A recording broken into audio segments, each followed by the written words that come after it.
Okay, we will, somewhere around here, there's a gavel. Call to order this special meeting of the Easton Board of Education on January 11th, 2022 at 7:30 p.m. Members in attendance, Phil Winston, Jeff Parker, Jenny Cheetah, Randy Hicks, Jen Jesus, and Devin Weibel, as well as many of our administrators here from the central office. Here with us, Dr. McKinnon, Dr. Kirsten Ugal as well. We will start with the consent agenda, which is the approval of minutes for our December 14th, 2021 meeting. We will look for any corrections to the minutes, any changes to the minutes. And if we do not have any corrections, then we will. Any corrections from anyone? No? Very good. Then we will, absent objection, the consent agenda is considered approved. Those minutes are approved. We did, Jeff and I spoke at the beginning before we kicked off, and he reminded me that we didn't actually bottom out on approving the minutes from the November meeting in the December, because there was some contention about like what exactly was said in a certain portion. And there has been a review of what was said, and we'll need to just add that to our February meeting. I am speaking up now because I know we have people who are watching the YouTube, and I want to make sure that they're picking us up over the noise of the fan. All right, so that takes us to public comment. If we can all please remember to state our full name, street, and town. Please make sure to limit comments to 3 minutes, focus on Easton's educational interests. Please do not target individual district personnel, and please express comments in a civil manner. Any public comment? Yes. If you can come to the podium.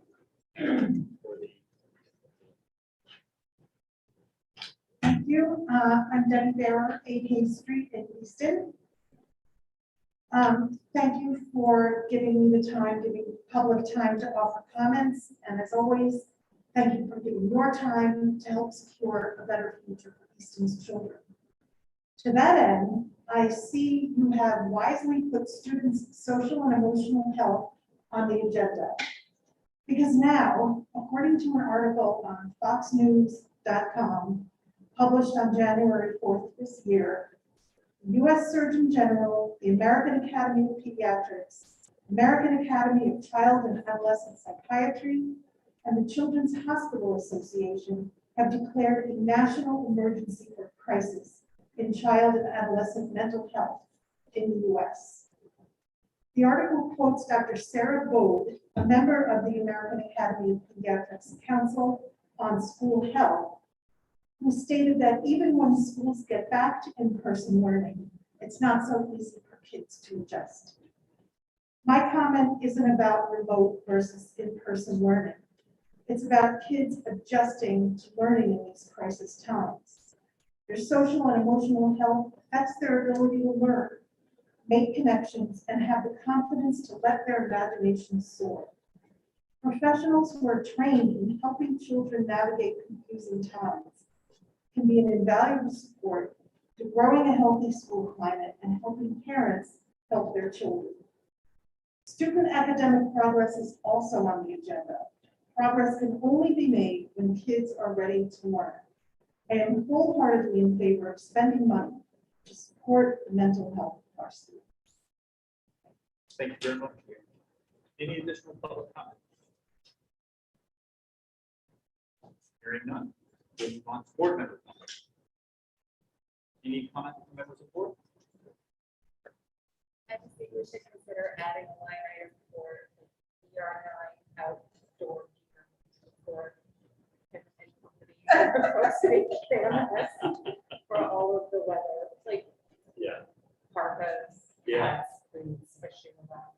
It's something, maybe igloos or something to keep them warm. I think we will consider some maybe some line items to the budget in our February meeting. Or no, we have a January 22nd meeting, so we can talk about that. Yeah. Thanks for being out there and please thank you very much. Here, here. Thank you, Jenny. Devin? I just wanted to say thank you for one, making sure schools are staying open. You know, it's our public comment said the mental health of our kids really does rely on kids being in school, and it's definitely been a challenge, not only in Easton and Connecticut, across the country. So this means a lot that you guys are focusing on keeping kids in school in person, and I know it's been challenging with staffing concerns. So thank you. And then number two, I just want to applaud the communication from the, from Dr. McKinnon, from our principals, just making sure that as a parent, board members, we know what's going on. I think clear communication, consistent communication is one way to keep our community's stress levels down, given where we are with COVID and where just the challenges of the pandemic. Clear communication, consistent communication is something that has been happening, and so I just want to say thank you. And then for pivoting around, I don't even know, black ice, snow day, so add Omicron plus black ice plus snow. I just want to say again, thank you for navigating a pandemic, ice and snow in all of 1 week coming back from school. It's greatly appreciated. Even though I did like the text chain that was coming through on the nice day or the snow day, whichever day they canceled. But thank you for that communication. I'll just echo what Devin said, Dr. McKinnon. I was talking with a mom in the neighborhood, and she was very appreciative and felt that she was very grateful for your communication and answered all of her questions. So thank you. Randy, Jeff, anything? All right, very good. Move on to item 5, reports from administration. We have student academic progress, social emotional health, and extracurricular activities up first. Right, I think we plan to embed our comments in our administrative reports and focus on these topics. And I'd like to thank the board for now allowing us to talk about how students are doing at this point in the year. We are in getting back to the start of the start of the year, not obviously the middle of the year. And these topics are very much on our mind. And I think we'll start with, you can provide an overview of how things are going.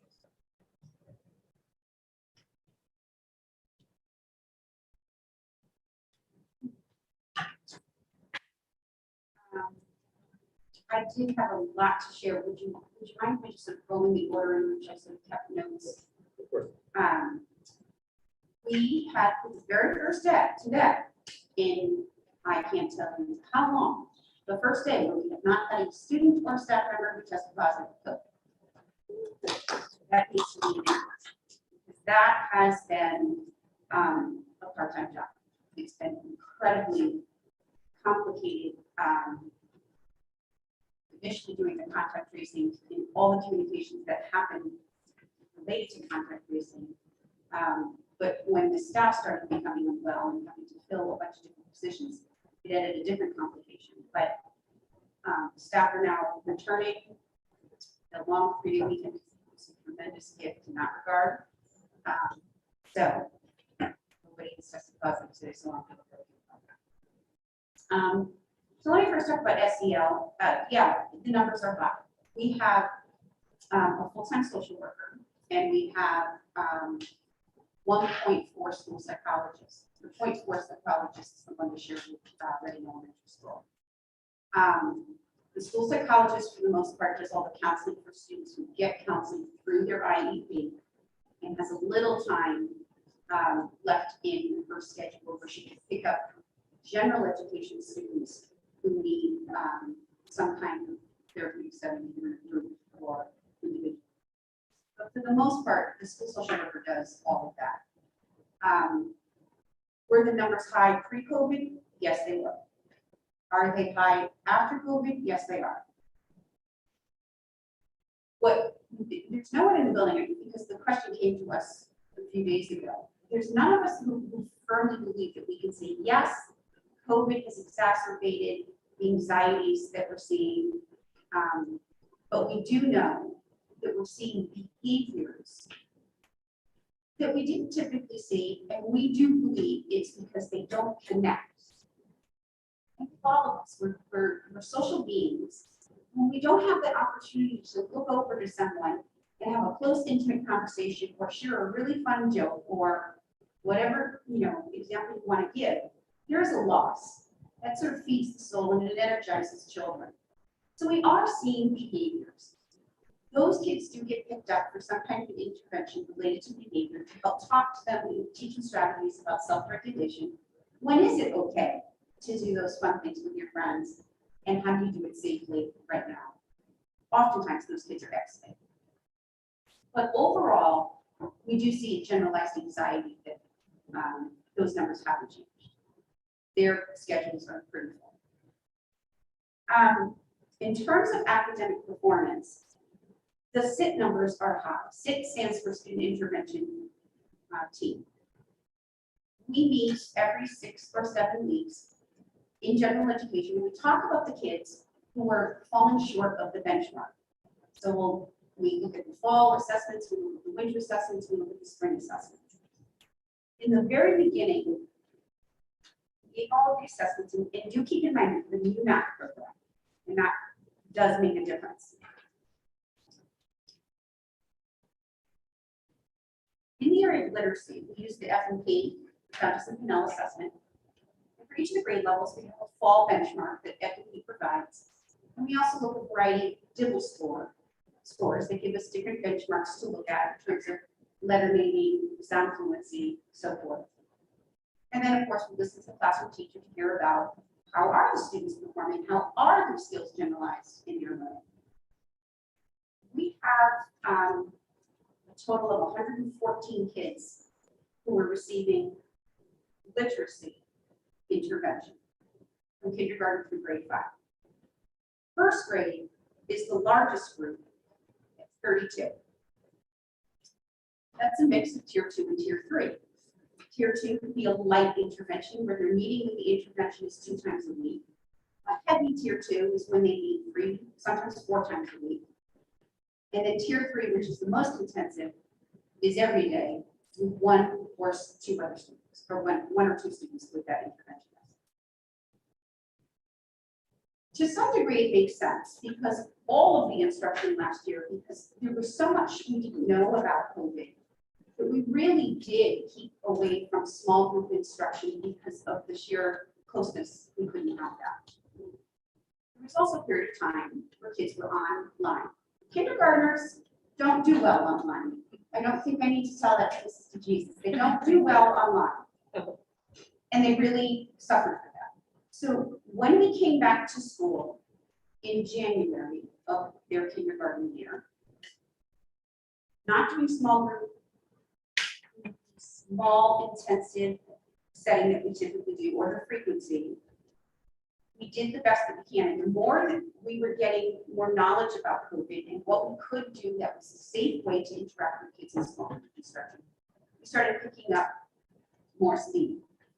Then they go off for 10-week summer hiatus, and they came back, and for the most part, most of the first graders really struggled.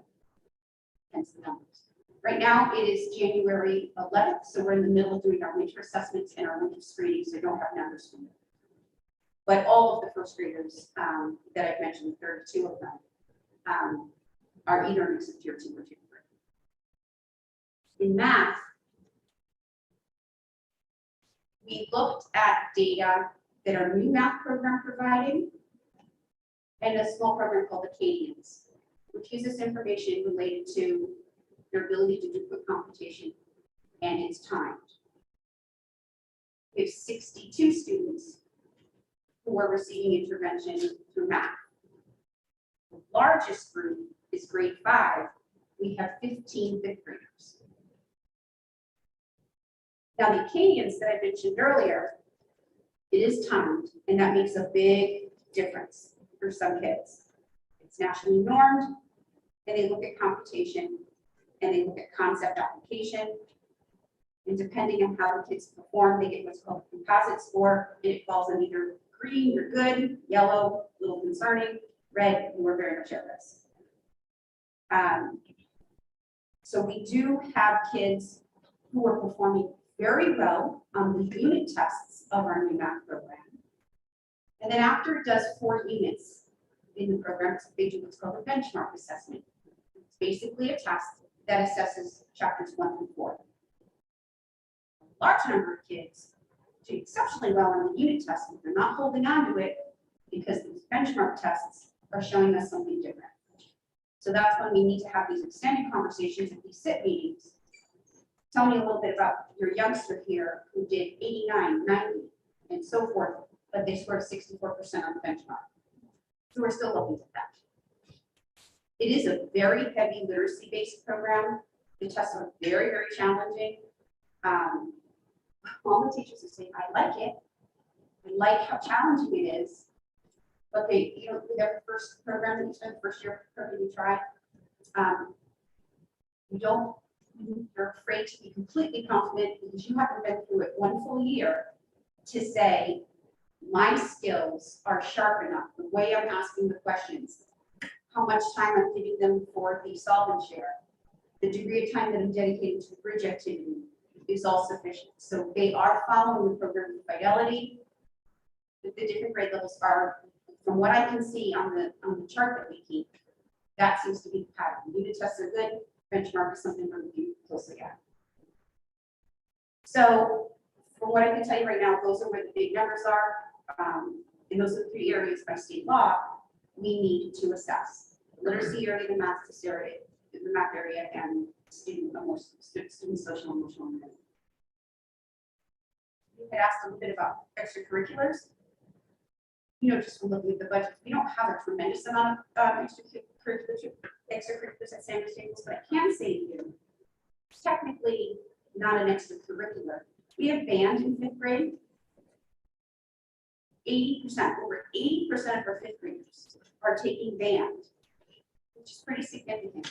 And none of them have dropped out, which is the more significant. Sometimes we get kids who are just quick to leaving. We have 2 extraordinary music teachers. Mrs. Matera wrote to the PTO to see if she could offer an after-school singing club called Dolphins Arts. I can't tell you the exact number, but we have a large number. And until we came back and the COVID spiked, she was good to go, but I put a pause on that, and I'll get to that in a minute when we talk about operations. But we do know we have a lot of kids who are interested in singing. We have a teacher named Melissa Velasquez in 2nd grade who's working with Kristen Payton, one of our instructional coaches. They have developed a diversity club to meet before school. A huge number of kids signed up for it. COVID spiked, and I paused that. We have the Kindness Club that you heard me talk about last month. We have Student Senate. So we have kids doing things that are extracurricular. But as it relates to operations, we have large groups of kids. So we needed to put a pause on that because of COVID. It's easier to manage smaller groups of kids. Handling 40 or 50 kids, keeping them 6 feet apart is a Herculean effort. So all of that has been put on pause. The implications to COVID or from COVID, we've suspended visitors. I think I sent you a copy of the letter that I sent, but we've suspended visitors into the building. Clubs. We've reopened the small cafe, which I affectionately call Rick's, to allow for greater social distancing. We have 2 in every grade level. We have 5 sections. We have 2 sections in the small gym. They're all 6-foot-long tables. They each sit on an end. It's great. They're 6 feet apart, table to table, end to end. It's great. We have 3 classes in the big cafeteria, so there's much more space that they can spread out 6 feet apart in the big caf. We've also asked the classroom teachers to suspend small group instructions until the spike comes down. The other implication is there is a shortage of subs, which I think you heard us talk about in September. The spike has made it a little bit worse. Thank goodness for these college kids who are home. They've been wonderful. Former San Jose Staples kids have been in. We use those ESSER funds to hire 3 Sacred Heart University year-long interns. They've been tremendous. So that's helped mitigate some of it. But in the event that you just want to look at ASAP, which is our reporting system when a teacher's unwell or personal day goes in to record his or her absence, what is often the case virtually every day is it breaks apart. Here's your unfilled and here's your filled. We have to pull a paraprofessional here and there to cover these places, these positions. So yes, we're getting it filled each day, but we're, what's the expression? Robbing Peter to drink the whole. That's what's happening. And the only last thing that I wanted to share that has nothing to do with what the folks asked us to report on, I wanted to tell you about NEAT. NEAT is the National Assessment for Educational Progress. The Connecticut Department of Education has always fully endorsed this national organization to collect data related to reading and writing. Over my 18 years, this is the third time we've been selected. Fourth grade was selected, and they will, through the State Department website, select 40 kids. I have no say who the 40 kids are. I then need to go into the database to let them know if any of these kids have an IEP or these kids English language learners. What are the accommodations? Is there any implication to taking either the reading or the math? Those are the two choices. So February 11th, people from NAEP will be coming, and we have 2 rooms for a morning seating and 2 rooms for an afternoon seating. It's a 50-minute test. So Johnny will either take reading or writing for 50 minutes. There's no demographic information that's shared, and then they use it for research. There's a whole list of things that I need to do as the building principal, among which I need to communicate to the parents of those 40 kids, explains to them what NEAT does with the data, how they use it, what they will and will not use, and then the parent certainly has the option to opt out if they so choose. And that is my intent. Thank you. Any questions for Kim? Yes. Kim, your tier 2 and your tier 3 cycles are still 6 weeks, 6 to 8 weeks. 6 to 8 weeks. Are you finding that the kids that you're working with in tier 3 are able to move up after that 8-week cycle? I couldn't tell you today. I'm sorry? I can't tell you today because right now, particularly tier 3, because they're the most intensive kids, Right. we need to collect a lot of progress monitoring data on them to see if they meet the target, because you set a goal, right? And then each time we meet with the student, you administer another probe to see if they're moving up on that trajectory. So tier 3, I couldn't answer. And then right now we're actually doing the winter assessments. And then we'll come together to decide who's getting exited, who's getting lower, higher, changing the intervention, and so forth. Tier 2, is that the same? Are we there at the same place? Not able to make an assessment? Yes. Whether they're able to do that? Yes. One. Any other questions for Kim? Jenny? I think it's more of a district-wide question. So I'm kind of putting you on the spot here, but I thought more about the sort of the process of the decision-making as far as the mitigation strategy. Is it CDC recommended guidelines that we're following? Is it health district guidelines that we're following? Is it you all sitting down and saying, do we think this is the best course of action? There's not going to lie of significant concerns about the changes that are made. Because I feel like we're talking sort of out of both sides of our mouth, but there's all these social emotional concerns, the numbers are so high, kids aren't making connections, and then we created these stark separations for them. And certain goals. So I just wanted to know where, kind of reiterate for us again, how the conversation started and sort of who the players are as far as what we're following. Sure. Well, generally a change comes from the CDC first, and usually there's a delay while the Connecticut State Department of Education and the Connecticut Department of Public Health interpret the guidelines, and sometimes they adopt the guidelines from the CDC and make their own policy and procedures without any changes, and other times they make small changes. But generally, that has been the step. So, kind of a CDC change, state DPH, State Department of Education, looks at those changes and then releases their own guidance. And then we receive the guidance, and this past guidance that was received was all of this came out on New Year's Eve evening. I don't know if you remember that, but it was like waited months for this new guidance to take place, and then it was released like it was, memo number 1, 4:30, memo number 2, 5 o'clock, memo number 2, 6:30. So some districts implemented those guidelines immediately over the weekend and basically sent out a letter to their community saying, CDC has said this, the state has released this guidance, we're moving with this guidance day one.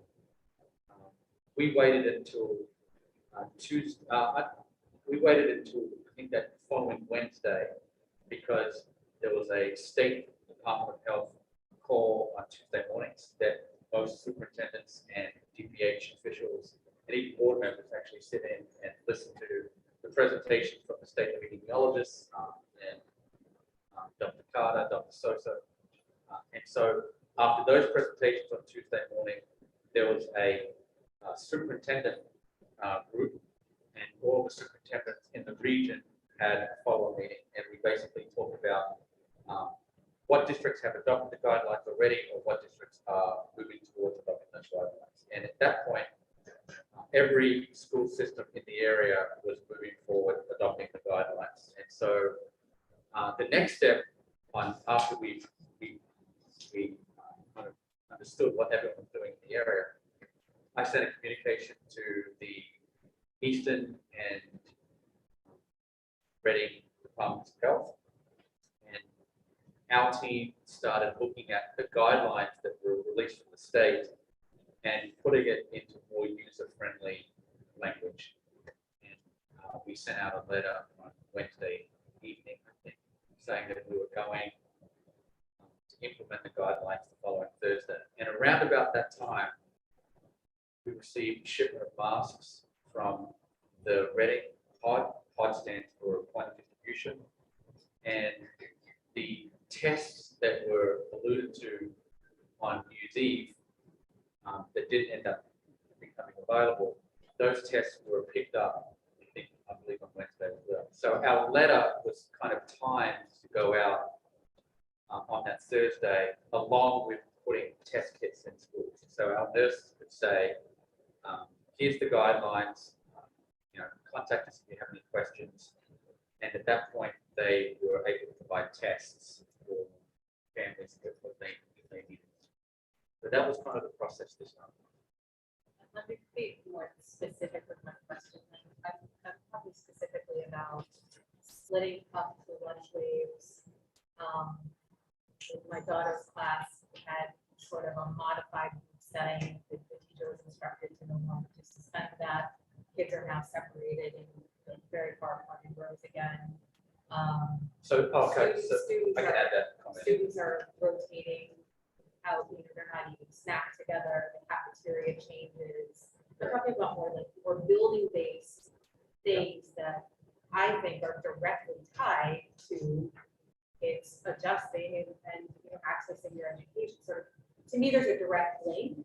Maybe I'm mistaken in thinking that, but I'm sort of trying to see this through a child's eyes. I go back to school after the holidays, and now some of my friends are having snack at a different time than I am, and we're not having lunch in the same place anymore. There's dividers up again.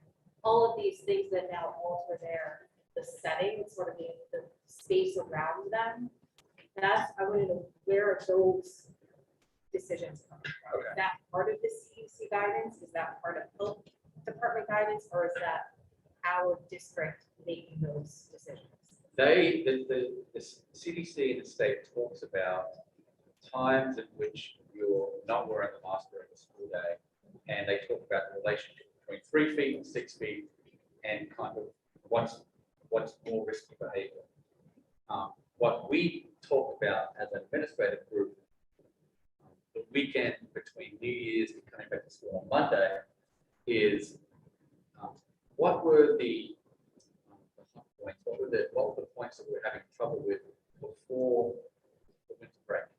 And when we were looking at our screen and stay criteria, predominantly we were noticing issues when students were not eligible for screen and stay, when they were sitting within, when they were eating, they were eating either snack in the classroom or they were eating in a lunchroom unmasked. Right? So during that time, we take off our mask, we eat for 15 minutes and so on. And that was a point that we we're noticing where students, again, were not able to experience that under the pressure of school.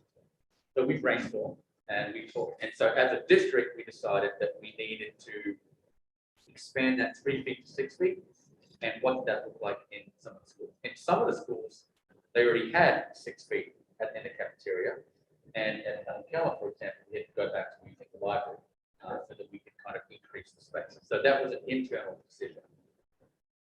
I would say that most of the parent concerns about going to the new CDC guidelines and changing from a 10-day quarantine to a 5-day quarantine were around unmasked time during meeting. And so we felt that was, so that's an internal decision based on the research from the state and CDC. But that's, you know, in some schools it was a minor change. In other schools it was going back to where we were. The positivity rate, you know, we have over 200 cases or 240 cases, depending on whether you're in Easton or Reading right now for 100,000.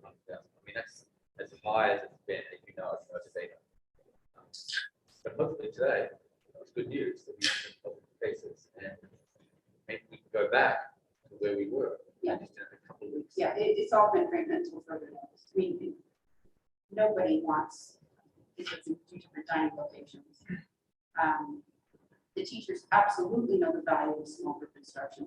Yeah. But small kids, particularly small kids, you know, maybe happens in those, but some different mask straps below their nose. Up in first close to talk about or to play with or whatever it is. And if they are in that close proximity for 15 minutes in total, those were the kids that had to quarantine. And we had a lot of them.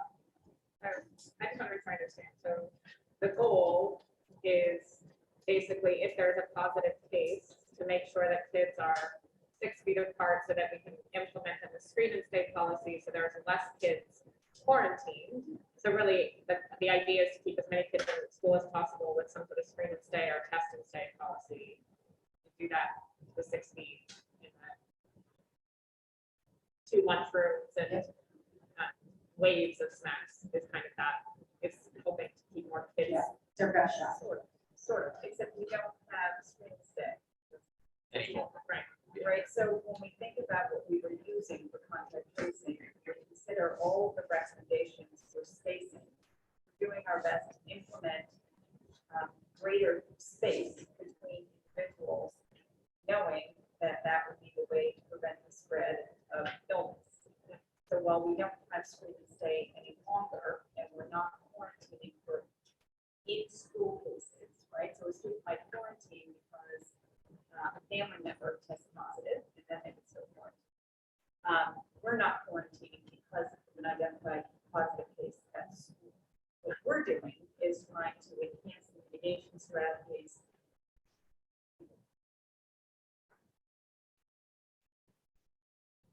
A couple quick things. Back this topic, I want to go back to the numbers on the tier 2, tier 3. Anecdotally, from 2 or 3 years ago, what's the delta? Oh, much higher. We typically have the reading intervention, writing intervention in the 80s. What did I say, 150? 114? In math, we hover around 30. 62.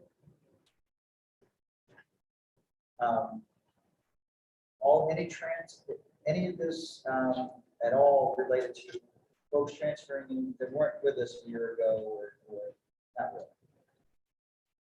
Who gets to the district as a first Yeah, year? that's always the case though. We always have new kids that come. They don't know that necessarily increases it to such a degree. I don't that think we've it's had the significant. number of transfers that we have in the last year or so ever, that I recall in 8 years, but with maybe. Okay. You probably don't know the answer to this, but in-school transmission, does anybody measure that? Does anybody track that? Do we have The the nurse, The nurse, okay. very few.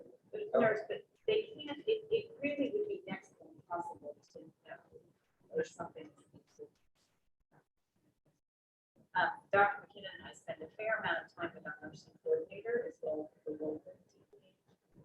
And in our review of data, positive cases, vast majority of cases that turn from quarantine to positive have to do with things or out of school, social events, athletic events, those types of things.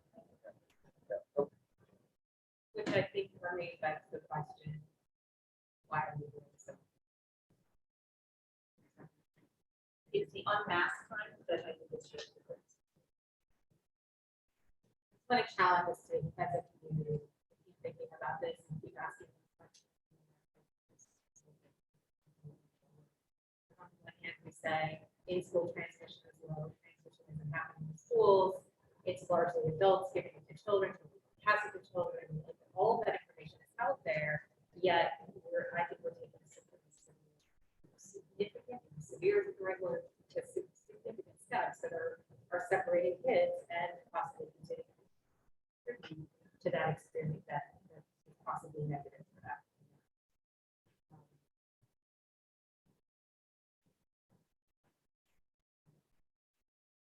Yeah, I think it's a point well made. I do have two questions going back to the not extracurriculars, but extracurriculars. Assuming we get back to a more reasonable level of community spread and positivity rate, et cetera. Invention convention and yes? Yeah, All right then, Yeah. okay. Got that on video, good, Yeah. yes. Nature's classroom? no, Oh, come on. no. I mean, you could just say. I can tell you, having been in the cabins for 14 consecutive, and I don't mean to make this sound scandalous, but how they play and what they do when that door's closed, It's Lord of the Flies. it is insane. Boys, it's Mrs. Foxington, open the door, wait. No, I'm not ready to take that on. I'll support that as a fifth grade teacher going on nature's classroom for several years. It is both very funny. Yeah. You see these kids in their pajamas and bunk beds. It's a lot of fun. A lot of fun. And Not so much. Yeah. All right, maybe 23. Yeah. Good, thank you very much again. Okay. I'd like to hear from the.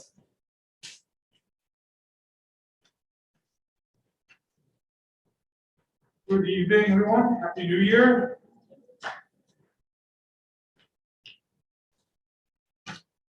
So I'll try to go through the order in which the kind of prompts were asked.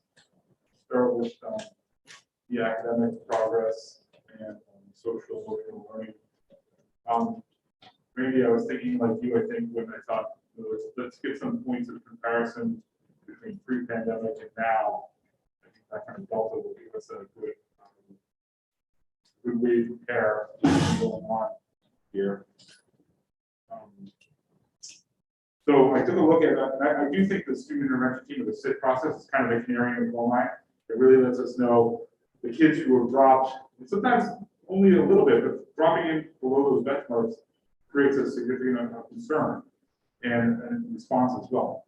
So as I look between the kind of 2019-20 school year up until January, so kind of shutdown, and this year, we are currently we have made 5 more referrals to special education. So that speaks maybe to your question, Jeff, what direction are kids going? I think they're climbing the ladder from tier 1, 2 to 3 rather than the other direction right now. Although tier 3 is held steady, we have 1 more student in tier 3 and 1 less student, 1 more in reading tier 3 and 1 less in math tier 3 as compared to 1920. Tier 2 is way up though. Tier 2, we have 18 more students. The balance of math and reading, 9 more in math, 9 more in reading than we did in 1920. And our discussion students, these are our goal huggers, our kids who are right there. They're getting a lot of in-class support, a lot of differentiation, a lot of attention from the teachers, maybe even some pushing support from our specialists and para educators. They are way up as well. We're up to about 17 higher than our 2 We have kids, we are rising a lot more kids than normal. We're up, 17 just in math and 8 in language arts. So we're pretty high in those kind of concern areas. Again, those students aren't necessarily getting into formal intervention, but they're getting a lot of attention from the team, a lot of extra support, a lot of parent contacts, extra help, things like that, that are kind of more embedded aspects of the classroom. When we look at the overall rate, so we compare to take off all the special education students and look at the population, we're up about 10% in math supports and about 2% in reading supports throughout the whole program. So we're trending in that kind of direction from an academic point. From a social emotional point of view, we are down, our one-to-one counseling is down 7 students compared to 1920, the 20 school year.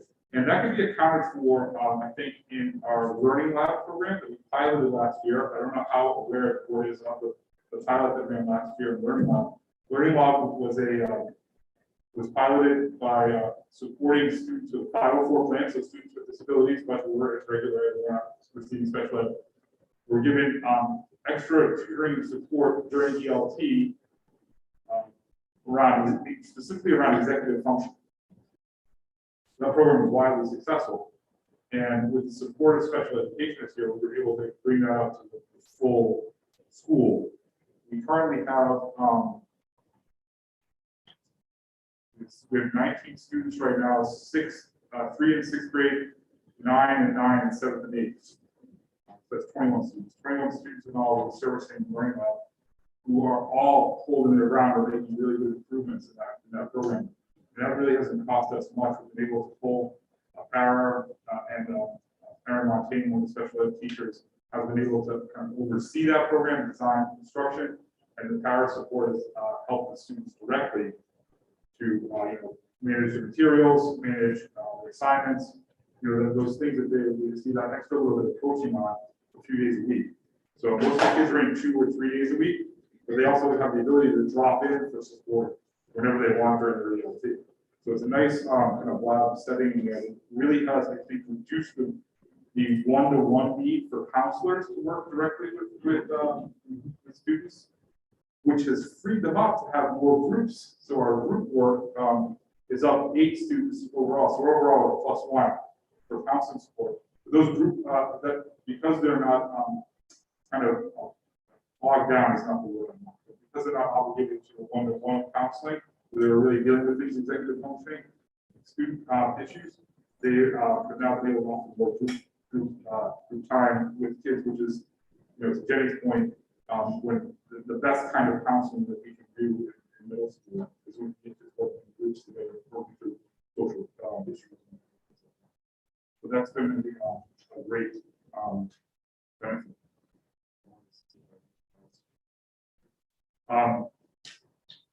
The one kind of more depressing stat is the risk assessments we've had this year. So in 1920, we had 5 risk assessments all year, where we had to go to 2-on-1 with kids help for self-harm.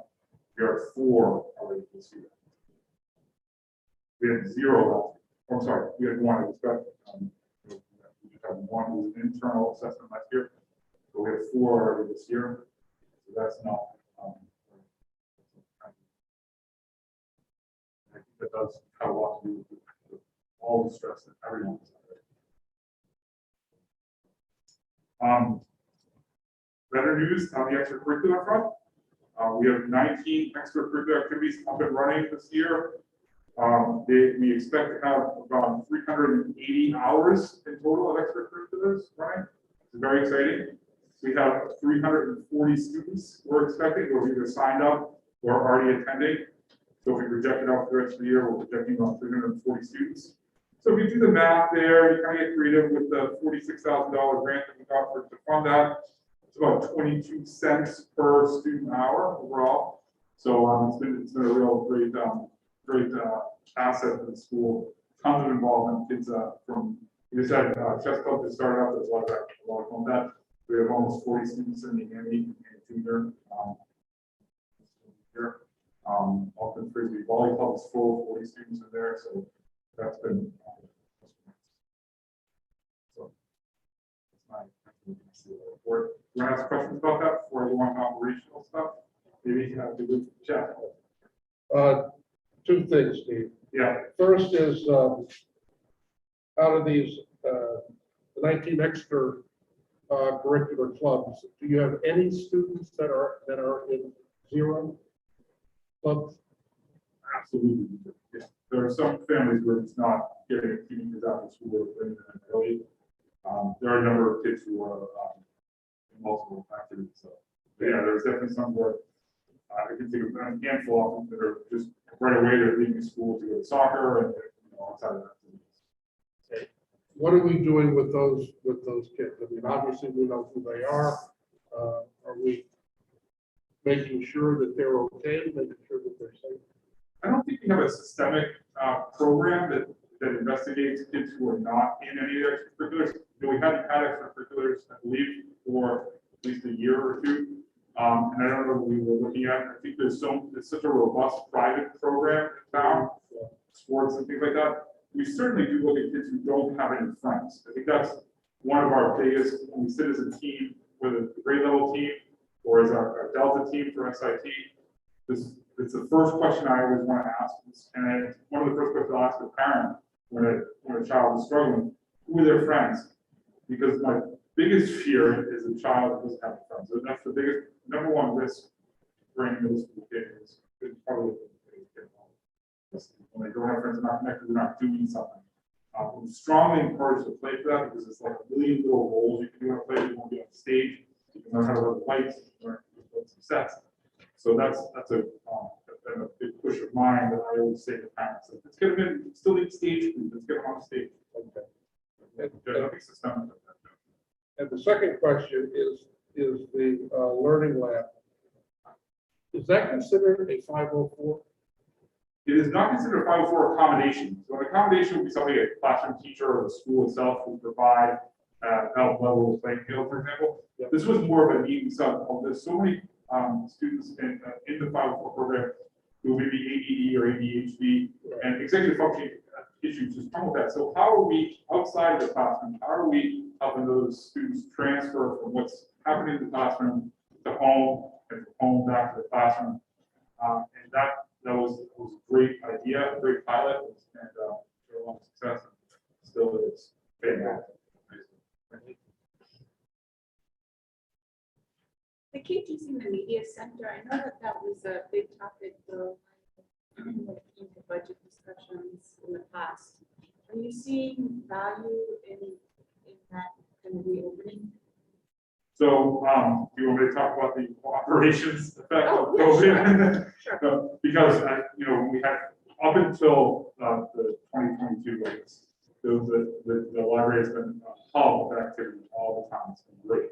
You sense that when you've been in there for the meetings, but it's been used for classes, it's been used for research, it's been used as kids making recordings for the podcast for the language arts classes. It's been used during recess for an alternative for going outside. Kids going there using the makerspace and creating stuff, reading, connecting with friends out there, just hanging out. So it's been a huge resource and a huge turnaround. It was like cutting off the little pieces of my finger when I had the desk back in there, and so that's the one. It's the safest thing to do, but that's our first responsibility. I hope that this surge ends soon so we can get the kids back in here and get one way back. We're still using the library at the bookends of the day, but it's closed during lunch days, obviously. 2 weeks ago, if you'd asked me the question, it was a huge win. Yeah. And Allison Gale's been a terrific hire. Joe Rossi, or the paraprofessional there, excellent. Just doing excellent stuff. I love it. And they're going both in the classroom. I did some observations of 7th grade language arts, and they've been using both spaces coming in and out, depending where they were in the writing process, and they're recording audio versions of their work. So that was fun to be able to use the library like that. So try to create small group things, try to create small group experiences, even if we have to spread out the library. Hopefully soon. Just look at it as a temporary blip. I like that. And so will you be able to help us going into budget season with extracurriculars? In conversation before, but to the extent that we would see that sort of student participation, the breakdown per activity. Yeah. And also, I'm sure the question is going to come up, you know, you tell us there's 40 kids in this and 10 kids in this and 20 kids in this sort of, you mentioned like how many kids are maybe participating in multiple clubs. So I think it would be helpful just as a board in communicating and answering questions about extracurriculars, because we're going to have to figure out how we bridge the gap between this grant funding and working it into the overall budget. So I think the more that we can see to how many kids it's serving and, you know, even anecdotally, the benefits from it and the direct connection, how that mitigates the detriment that, you know, the issues that we're seeing with mental health. I'm absolutely happy to. I think we should think through what questions you want me to come specifically with. I don't. It's not like we keep formal attendance like we do in power school, so it would be a matter of looking at people's sign-in sheets, and there'll be a lot of kind of cross-checking. So when I have this, the teachers report this to me, they'll kind of scanning through their sheets and sign up. But if the question is ever asked of me, is the chess club that has 10 kids as valuable as the ultimate frisbee club that has 50 kids? Heck yeah, those 10 kids, that is their space. That's where they thrive. And they connect. They might not be the most athletic kids out there running down frisbee, but that money was just well spent.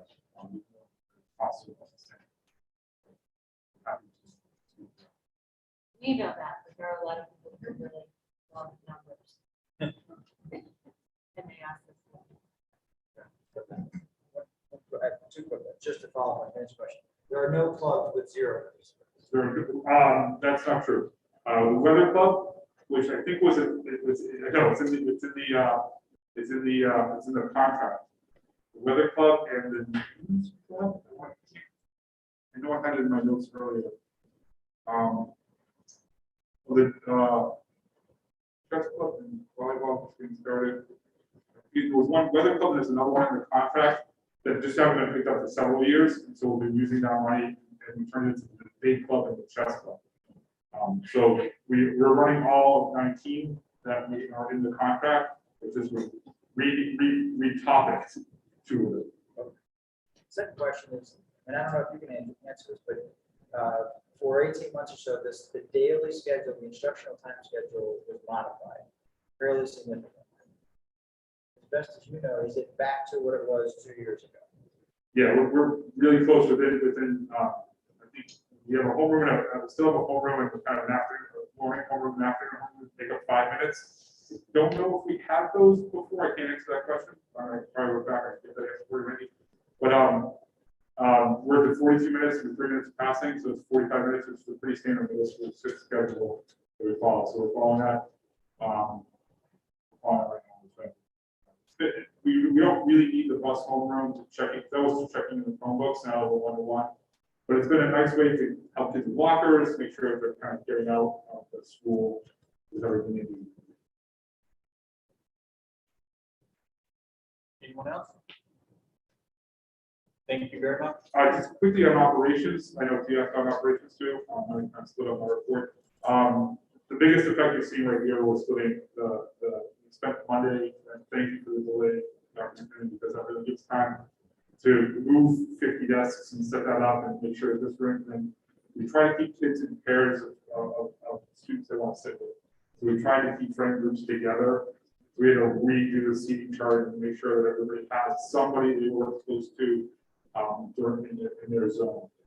So that was a big thing. Then we had also the teachers who we desk further apart just to make sure that we've gone to some small group experiences. So and they also upgraded their Google classrooms so they were ready for anybody who was going to have to quarantine. So those, and they've been thinking about their materials they're using and posting. Are they consumable for kids at home who aren't able to see the live instruction? The other thing I just want to comment on, and I know about was parent pickup and drop off. We'll try to be as efficient as possible with the drop off in the morning especially, because I know that logs down all the way up to 59 and probably beyond. Sergeant Spencer of the police department and I worked pretty hard to analyze and get the timing just about right. So 7:52 seems to be the sweet spot where we can get kids out of their cars and get them up in the class while teachers get their supervision duty officially starts at 7:55. And it seems to be we get most of everybody in like 8:03, which is our target.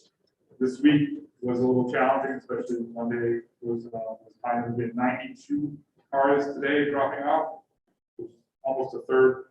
And there's more kids than one in every car, a lot of the cars. So there's still a lot of riders. I think the cold weather and this uptick has pushed people back into the cars. So that's created some delays. So we can adjust, we can make some adjustments if we see that trending. But today, 92 in 10 minutes, we got them through. So from 7:52 to 8:02, we have a circle cleared. I know it's causing some things. No one likes sitting and drop off waiting for where are they? So,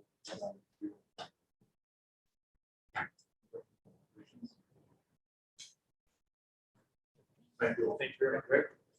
We're about an hour in the meeting. Halfway through. So, time check. But, we get the contact you provide an update. Are you ready? Well, the first thing I'm going to do is probably about the numbers. I know that you received my board report. There is a significant change. There is a significant change from last December to this December. If you look at the board report. So we went from, speak up. And Better? into the microphone Okay. helps. You can't hear me. I'm sorry, yes, it's hard to hear you. That's okay. Thank you. So if you look at my board report, so there is a change in my numbers. So we went, for example, as administration, we went from 76 students up to 91 students. And that was definitely, we had a lot of internal discussion about, what needs to change. And a lot of it has to do with a couple of factors. The first is we did see some new families move in with IEPs from other towns, particularly from New York or out of state. They have moved with IEPs. So of course we have to honor those IEPs before we could make this up and we continue to support that. We also do see a change in our not in our birth numbers, but in our preschool recalls. So preschool, we get referrals from two sources. One could be coming in from birth to 3, so they receive early intervention services, but then they transition to preschool. Others, we have private preschools in the community. And so these kids are having a hard time. So we also get parent calls, and that is really, I think, a significant change. We're seeing preschool students, there's really benefited preschool because of COVID, parents coming home, and now they're in an environment in which they need to learn how to play and how to socialize. So we are seeing some more preschool calls. And the other could just be concerned parents or teachers due to what we call lack of progress. So the kids are making progress, but they're not making progress at the rate they're used to seeing. So we do get a lot of people, both from parents and from schools, saying we just want to rule out a disability. Is it because they didn't have the instruction? The instruction looked different from previous years. So we are seeing a lot of people in those areas. So I just wanted to point those out. If you go to the bottom of the report, you also see a change in the 504 numbers. So 504 and IEP are both documents, legal documents that recognize a disability. The difference is that 504, they need accommodations only. On IEP, they need what's called special needs assigned instruction. So what happens is a lot of times the kids who are in special ed, they respond well to specialized instruction. We can celebrate that they no longer need specialized instruction, but they still have a disability, they need accommodation. It's not a consolation prize by any means. They just have the skills, they have the strategies they need, but they do need those accommodations. For example, they may need extended time. They may need to have tasks broken down into smaller steps. We call that differentiation in the classroom. But they still continue to need those supports, even though they do not need to be pulled out into a research room or they need those specialized instruction. I just wanted to point those out. Now, when you look at all these numbers, the numbers only tell part of the story, and I've said that before. So I did have a handout for you. I don't know if you want to pull that handout off. Basically, we have to provide support for our students. So you've seen this in a different format. It's called, we call it our pyramid, from least restricted to most restricted. So we just put it into different formats. So these are the programs that we offer at San Luis Staples. So if you look at restrictedness, least restricted is the gen ed class. You know, that's where all students belong. If they need support, I think Kim spoke to it, they offer intervention, tier 1, tier 2, and tier 3 intervention. That's where you see that. That's a little more intense on the gen ed side. Where you see specialized pull-out basis, most of the students that have an IEP, they're usually receiving one of these two programs. They may get a Wilson push-in for a pull-out program to support reading, writing, and math. And as you know, we're very proud of our basics program, which is to support students that will have more intense needs. And then, of course, the most restricted and most intense are our district placement. So looking at my numbers, currently we do not have any students that are outplaced at San Luis Staples. I do want to say that in the current time we're in with COVID, we do see more kids anxious. So we are working collaboratively as a team to make sure that these students come to school and they are ready to learn. But you know, it has been challenging here for some of those students as well. If you flip to the other side, we did the same thing for Helen Keller. And Roger, if you want to move the slide. As you can see in Helen Keller, we offer all the same programs we do at Staples, with the exception of the green box, which is the Junior Bridge program that we put into place, I think, 3 years ago. We currently have about 6 young students in the program, and I have to say that most of them are doing extremely well. They have responded very well to having the nurturing place to go to, but yet we've been able to keep them here in their home school. And as you know, that we continue to offer the basics program, and we have the traditional, what I call special ed, pull out and push in. And of course, you know, the out of district placement. We currently have 3 students that are outplaced at Helen Keller, which you can see my board before. Special ed being a moving target, the numbers could change next week, change in a couple of weeks. But right now, we are projected to have no students outplaced. Right now, at this point in time. And that's probably because we did put in that additional green box for the Junior Bridge program, which has allowed us to support students in this. You have the questions for me? Anyone? Thank you. Thank you very much. All right, so where would you like to go next? Is that the place you go? Would you like to, I think you have a report back, I believe. Okay, we have my report.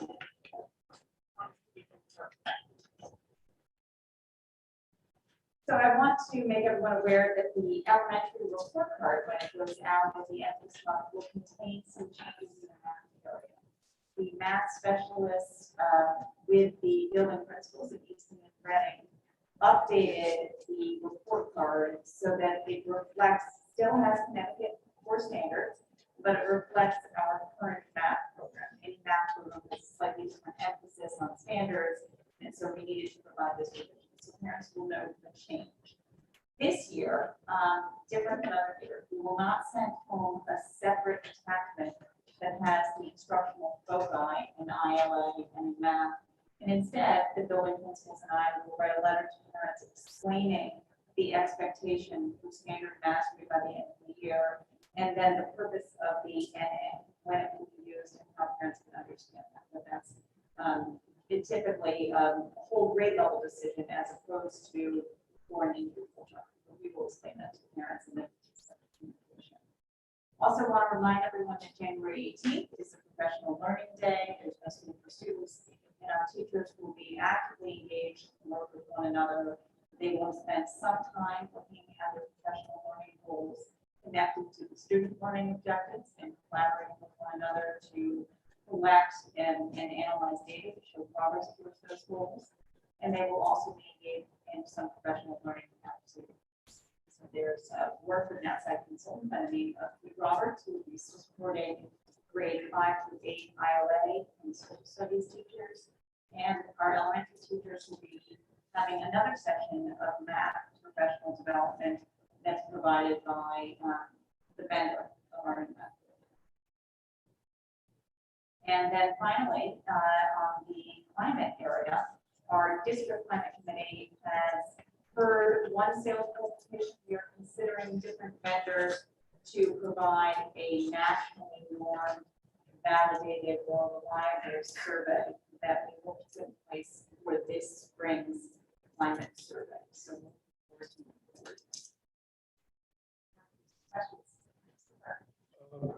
As it relates to the climate survey, it's the expectation that there will be one survey and that will take care of the state, of the obligation of the state, and as well as the obligation.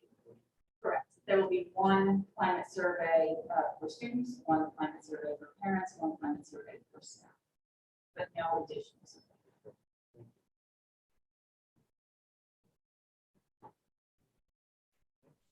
Thank you. Thank you. And finally, Mr. Deli, like some insights. I'd like to come with summary, and I believe I sent you an email right before the meeting this evening saying we did not have that help report. I can tell you that our health report, our health account balance is not $50,000. We had a lower than expected claim rate for the month of December, and that we are in very good shape. Today, she said it's the best shape we've been in the last year. We hope to get that report to you by the end of this week. Make that 2 decades. 2 decades. I'll take that. That sounds good. Yes. What you have in front of you is the budget object summary, and you'll see that it's, so the highlights are, you'll see that there's a lot of, if we were to add up 100, basically all our salaries, we're at about 400,000, good guy, and that is without reimbursement from credit, and that's without grant money being applied.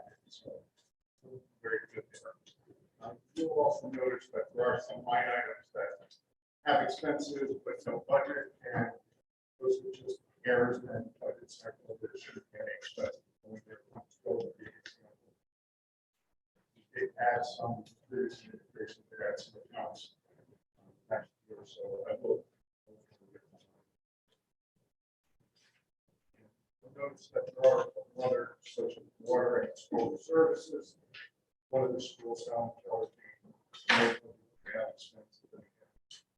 I have tables and visual those you can see. And the build out schools.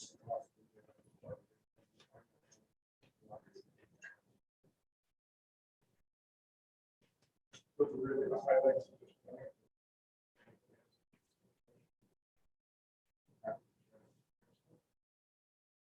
Scott? Yes. The encumbered amounts that you have for the various line items, that is the math that you've done to take us from here to June 15th or whatever we close up shop. Yes. So the fact that some of those encumberments create a negative for our unspent balance for that particular line item. Is that something that we should be concerned about? Well, there's a couple of them. 105? 105, I guess, would be probably the easiest one. 105? Yes, sir.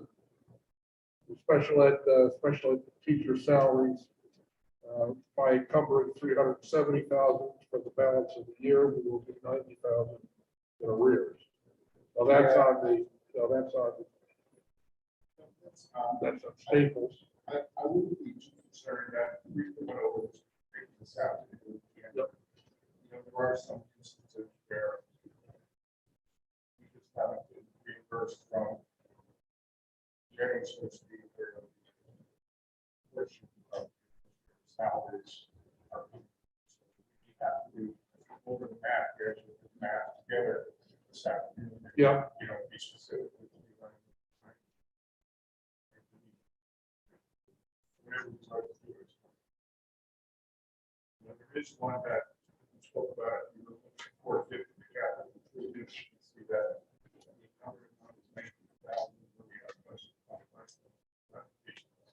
One example of what you're talking about, and what that one was, when we got to the end of the year, actually, when it started, we had to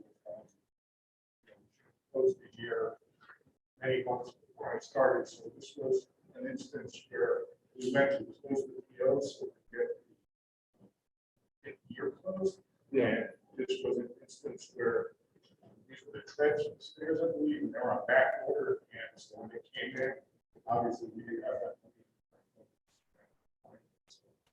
It'll be that there now, so find that money somewhere else.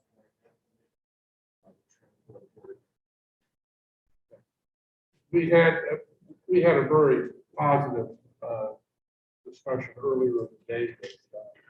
And one of the things that I asked you about, and I understand it's going to take some research on your part to try to figure this out. But last year, at the end of the year, we took $127,000 and put it into a number of capital improvement projects, most of them to be done here at Helen Keller. And I'm unclear as to whether those dollars were actually pulled out and spent on those projects. Were those projects done? I know that there was some supply chain issues and some back order issues, but if we had initiated any contractual activity during the month of June, then those dollars could have been taken and spent, even though the work wasn't done until maybe July, August, or September. Did you have, I mean, I understand it's only a couple hours ago. Did you have any luck in finding anything out there? But as promised, I did speak to our payroll individual about this. We're gonna have to dig into that. Like we discussed, we're also 6 months into the year and nobody's been calling about, you know, what's first. Where's my money? Yeah.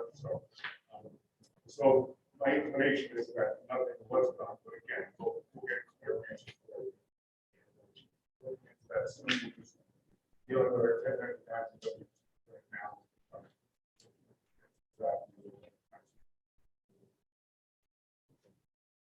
Concerning capital, we have an internal meeting on Thursday. Myself, Scott, I'm meeting with both the administration, Staples, Keller, and Oakville Day. And we're going to start having conversations. What projects were slated in your capital improvement plans in the past? Were they done? What are your most critical needs now? So we're starting those conversations on Thursday, and then at the same time, we'll take a close look at the KG&D study that was commissioned by the previous administration. So, and we're going to start putting together kind of a framework for what our capital requests to be. And actually, like brainstorm with you and others what the process is in Easton, and we won't meet with from the town side, but we're definitely starting. Thank you. Any other questions for Scott? Okay, just along that same topic, there was a conversation about figuring out the water table here. Are you aware of any of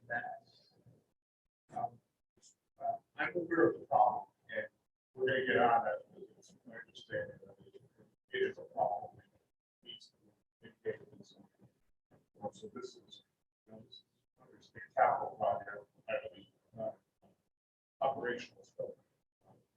On the list that we get together, we talk to both Greg and Easton, plans, students, and, we'll have to get this list together so they can.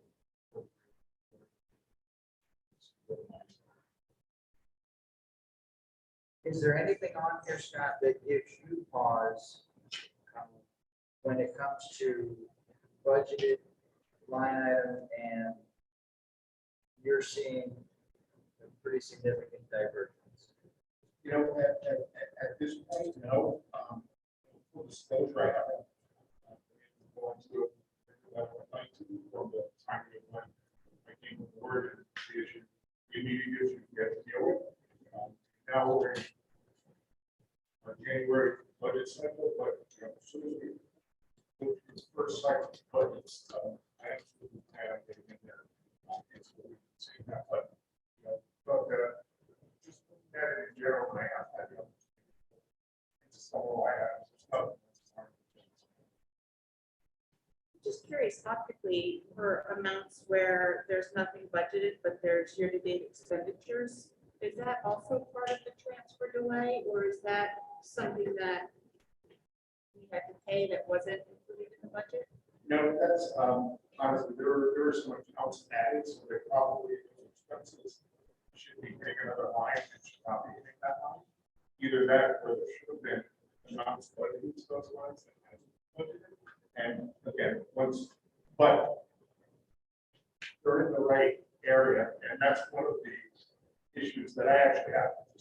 It's actually one level down that I believe. Look at it at the summary level, you wouldn't even see. Yeah. I think that they would even out. Dr. McKinnon talked about that at our last board meeting, where the granularity is not what should be so important, but more of the big buckets and the drivers. So looking forward to that. I'm glad you looked at that. Yes. When we present the budget in a couple of weeks, we'll present the big picture according to cost centers. Yes. But we'll also enable you to go deep if you need to go deep. That's not happening.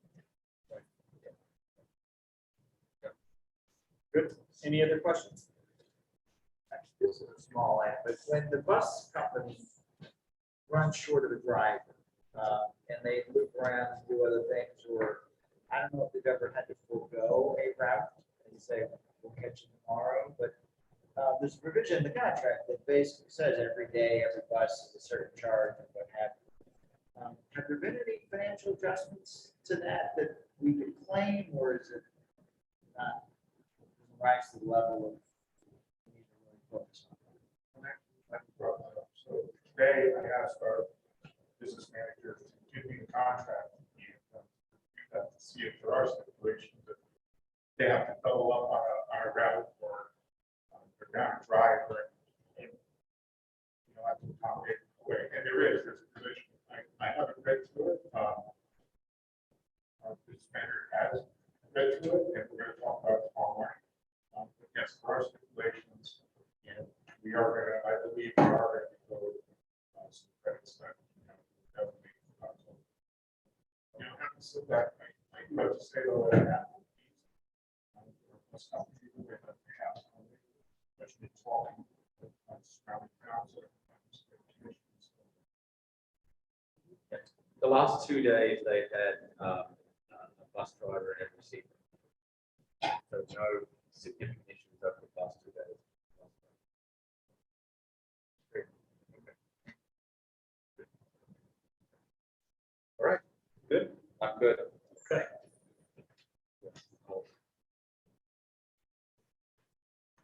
All right, that takes us to discussion and possible action. Start with 6A.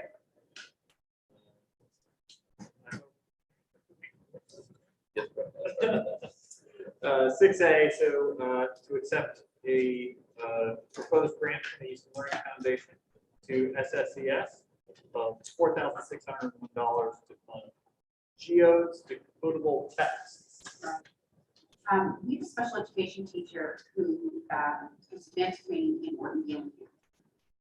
And part of her work relates to kids in special education who have great deal of difficulty with reading and language.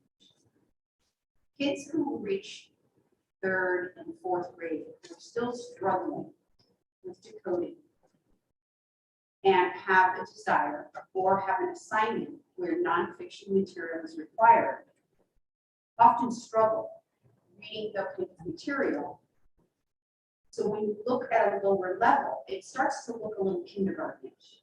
And when you're already struggling with reading difficulties, and you either have a desire or an assignment, and you're looking at material that's not appropriate, it's a little defeating.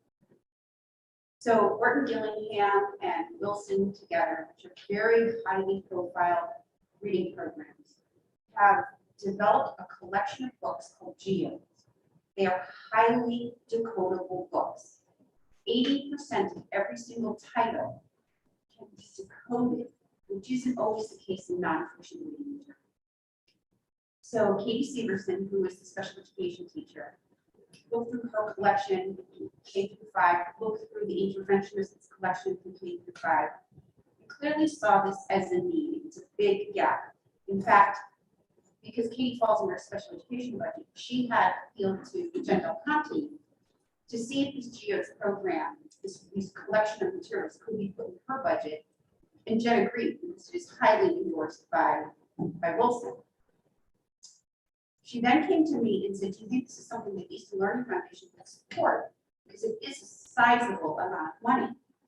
So Katie actually wrote a grant. She was invited by the Easton Learning Foundation to come and speak to them and show them the collections.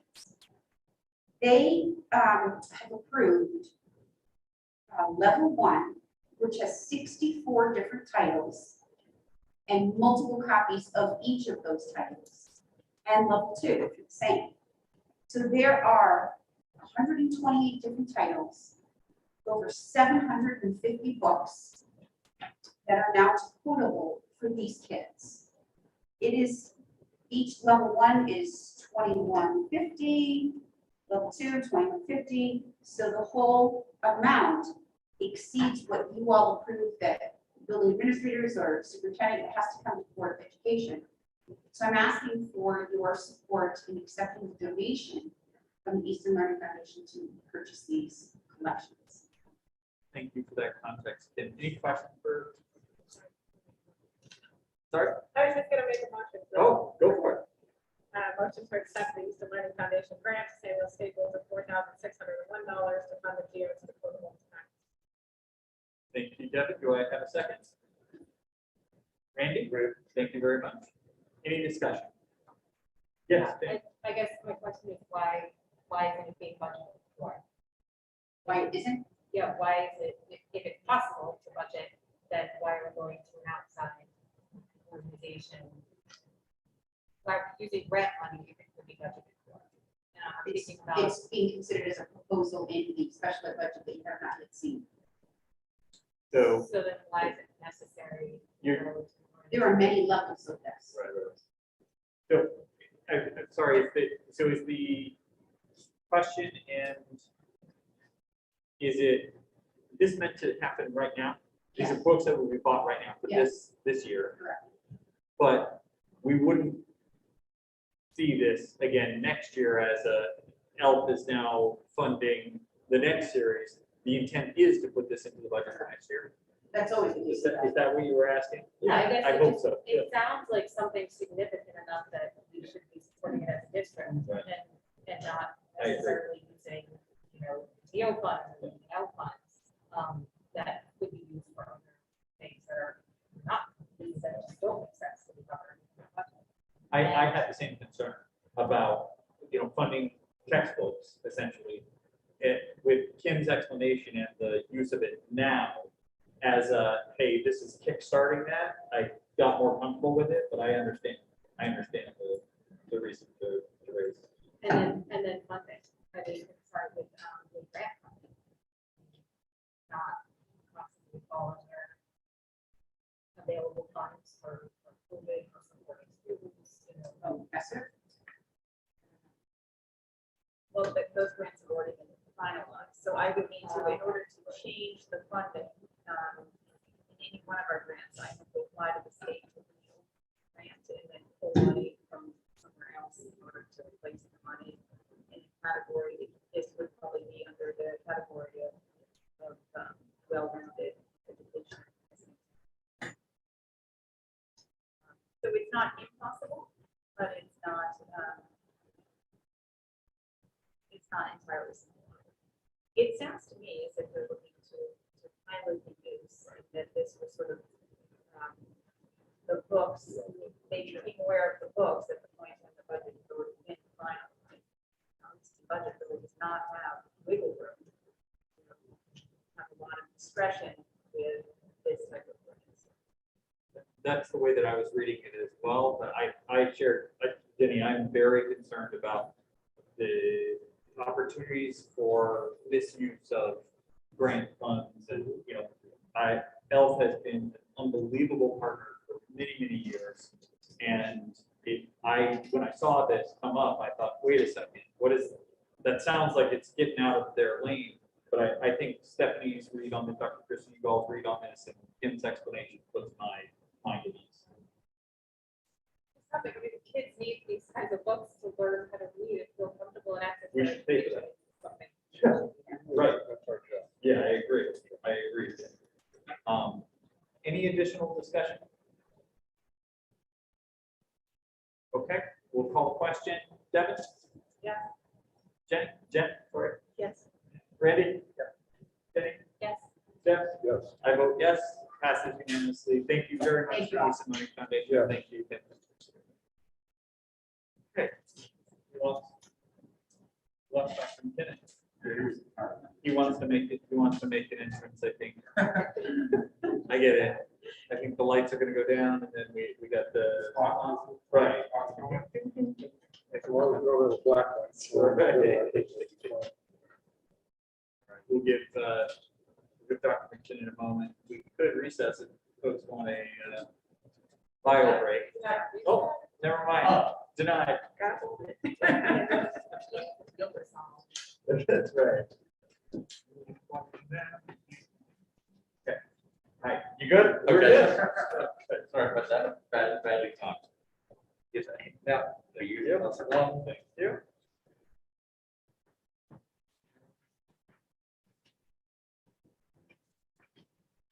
Sorry.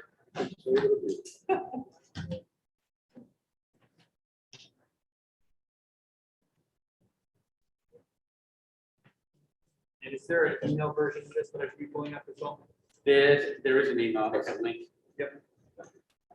So, For the thing that,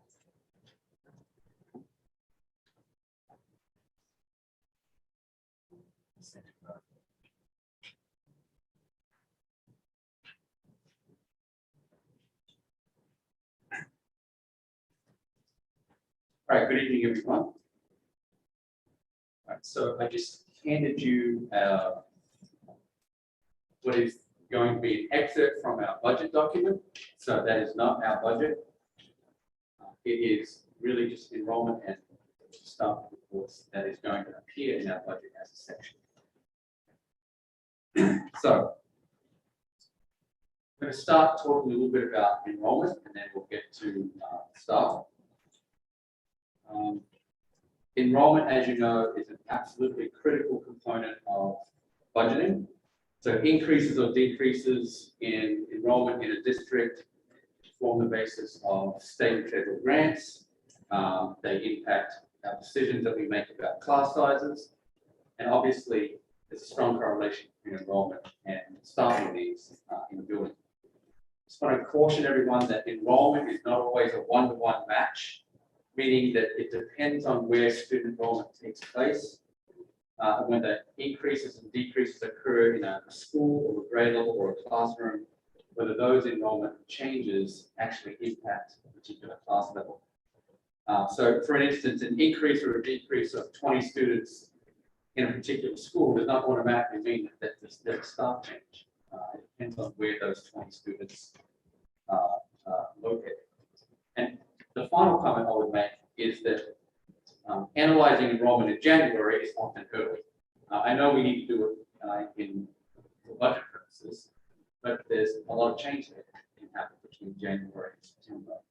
And as you saw in the staffing report, there's changes that happen to enrollment after the school year begins. So if you get to the next slide, the most important thing you can take away from this presentation is this is not a budget presentation. You know that a budget presentation is kind of a blueprint of a district's goals and priorities. And changes in a budget should include a clear rationale and a lot of explanation. And so you're not going to see a detailed explanation tonight as to why we're requesting something or why a change is occurring. This is just a staff report. And that detailed analysis will take place in just a couple of weeks. The other point I would make is that the changes that we make tonight may not survive the budget process. They may not make it to the superintendent's presentation.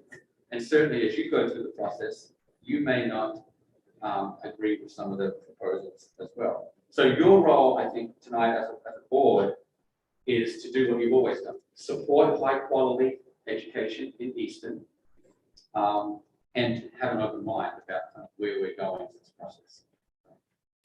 So key points, current enrollment is based on October 1 data that we provide to the state. And so that's what you'll see when we talk about current enrollment. Projected enrollment is based on actual enrollment, town population, labor force, housing, and so on. And we're back to using the demographer name Dr. Browder previously used a different demographer. All right, so the next slide. So Dr. they used Dr. Crowder, and then also we had a second. Oh, you had a second. That was the Blueprint, right? And that company is no longer. So if anyone's asking why we're using that company as well, they're no longer in business. So yes, we're continuing to use Dr. Browder's method.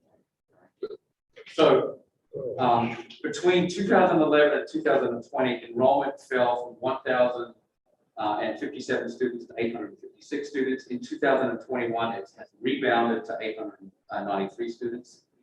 This was a 10-year loss of 164 students, or approximately 15%. Statewide, during that time, there was also a decrease in enrollment by 10%. Reading declined during this period by 30%. And Easton's decline of 15% during the last 10 years was kind of near the middle of our DIRG, or districts similar to us. So there was a 0.7% decline in Canaan, a 5% decline in Darien, and an 8.3% decline in Westport, a 15% decline in Weston. And the declines really that kind of are similar to ours are Ridgefield and Wilton, 16 and 17% respectively. And Reading actually had the largest decline during the last 10 years of 30%. The next year's, the key point here is that the next year's enrollment projections increase. We expected an additional 23 students, for an increase of 2.6%. And that's the next slide. This graph depicts enrollment from 1970s to the present. The blue data or the bars reflect Easton enrollment that show kind of the ups and downs during that period. The black line represents the state's enrollment. So Easton is actually trending a little bit above the state. Reading actually trended below the state during this same period. The major data points that you see on this slide, 2007, that was our peak at 1,178 students. In 2021, in October, we are currently at 893 students. And Reading also rebounded last year. They are currently at 827. Next slide. So Crowder believes that the decline that began in 2008 is over. Next year, we anticipate the total enrollment could be up 20 to 25 students for this year. Known births through 2020, including the migration, will push enrollment to about 975 students by the middle of that period, which is 2025. And the total 10-year projected gain would be an additional 165 students, which would be about 18 to 19% above our current enrollment. So the total projected enrollment in 10 years' time by 2031 is 1,059 students, which is getting back to the level where Easton was in 2007. So that's showing kind of a nice increase over the next few years. So the next slide. This graph just shows enrollment for the last 10 years, from 2011 to 2021, and the next year, which is the projected enrollment from 2021 to 2031. You can see that the middle point there is the current 2021 data, which is 893 students. And again, we're projected to grow to 1,059 students in 2031. So the distribution of the enrollment across the district, this table shows district history and projection. You can see 2018, 2019 actual values. The enrollment as of 2021, 2021 was total in our district was 893 students. We're projected to have 916 students next year, which is an increase of 23 students. The total at Samuel Staples Elementary School as of October 1 is 577 students. Samuel Staples is projected to have 615 students, which is an increase of 38 students next year. Oh yeah, increase. Yeah, so that's quite a significant increase. The total, according to October 1 numbers, is 316 students at Helen Keller, and they're projected to have a decline next year by 15 students at Helen Keller. So the projection for Helen Keller next year is 301 students. I will take this opportunity to point out that that those 15 students is not in one place. In fact, it's -4 students in grade 6, -9 students in grade 7, and -2 students in grade 8. Again, that's 15 students projected as a decline in Helen Keller. But if you look this year, we gained 16 students at Helen Keller since the school year started. So yeah, just because it's the projection of a particular value, it doesn't mean that's correct. Just a couple of other points here before we get into the detailed explanation of where these additions and subtractions are occurring. We currently have 6 students homeschooled in the district, 3 at Samuel Staples and 3 at Helen Keller Middle School. Last year, in 2020, we actually had 4 at Samuel Staples and 4 at Helen Keller Middle School. So one of the things we have to do is to look at the 8 students from last year, the 6 students from this year, and start to think about where those students come back.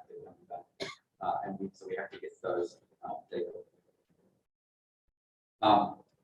We currently have 0 students outplaced at Samuel Staples School, 3 students outplaced at Helen Keller Middle School. We do expect an add-on this February, another outplaced student coming into the district at Samuel Staples. We don't expect any additional outplacements next year at Helen Keller. However, one of the budget requests that you see, and I think Jen DeConte teed this up nicely with talking about the continual services of Graces and Bridges program, is that you can look at the Samuel Staples side where you're missing the Bridges program, and you can look at the Helen Keller side where you have the Bridges program that's already in existence. One of the things that we're going to ask for, this is a kind of a budget alert, is that we are looking at expanding the Bridges program next year. And if we expand the Bridges program, we think that there might be 1 student in the pipeline that could be outplaced next year. If we don't expand the Bridges program next year, we could have up to 5 students that we're currently looking at for outplacement. So that is a program that we're looking at to expand, and it has implications one way or the other. Dr. McKinnon, are those students currently in our building, or? 1 student is expected to arrive to us in February. The other 5 students are students that are currently in our buildings, but not in that program. We got that program.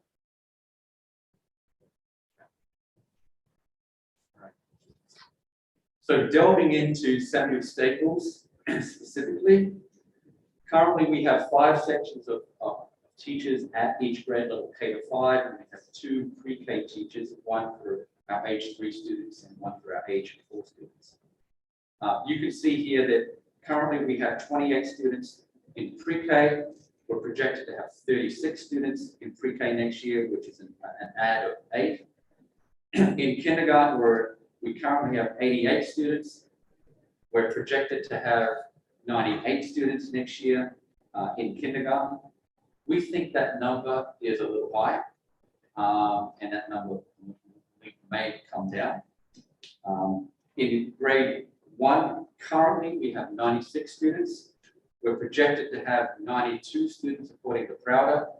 Looking at our historic data and the data that Kim has collected over the years, we think that number is a little soft, and we think that number is actually going to be that will probably be closer to 98 students. Yes. So we should be tracking sort of diagonally down, right? Like you're saying, you think that the current second grade is going to pick up more students moving into next year, right? If we can kind of advance a cell. Yes. If So we're you tracking well. this current to the next. Yeah, level. that's naturally what we do when we look at actual students. So Prouder does that, but he also considers other factors as well. So the number that Prouder produces, like, so for example, second grade, we currently have 89 students, right? He's projecting that we have 101, based on the 96 that we have in first grade currently. So I agree, there is a diagonal cohort that you can look at, but he also does look at other information as well. So that is useful. So I think I was saying second grade was 89 students, projected to have 101 in second grade, 92 projected to have 93. In fourth grade, 96 projected to have 96. In fifth grade, we currently have 89 students projected to have 99 students. And of course, as Jenny pointed out, you could look at the actuals and go diagonally from third grade to fourth grade and see the differences there. So the takeaway here is that when we look at the staffing report next, you will see that we're requesting an additional section in first grade, going from 5 sections to 6 sections. And that's really the difference between having a class size of approximately 20 students in first grade or a class size of approximately 16 to 17 students. Next slide.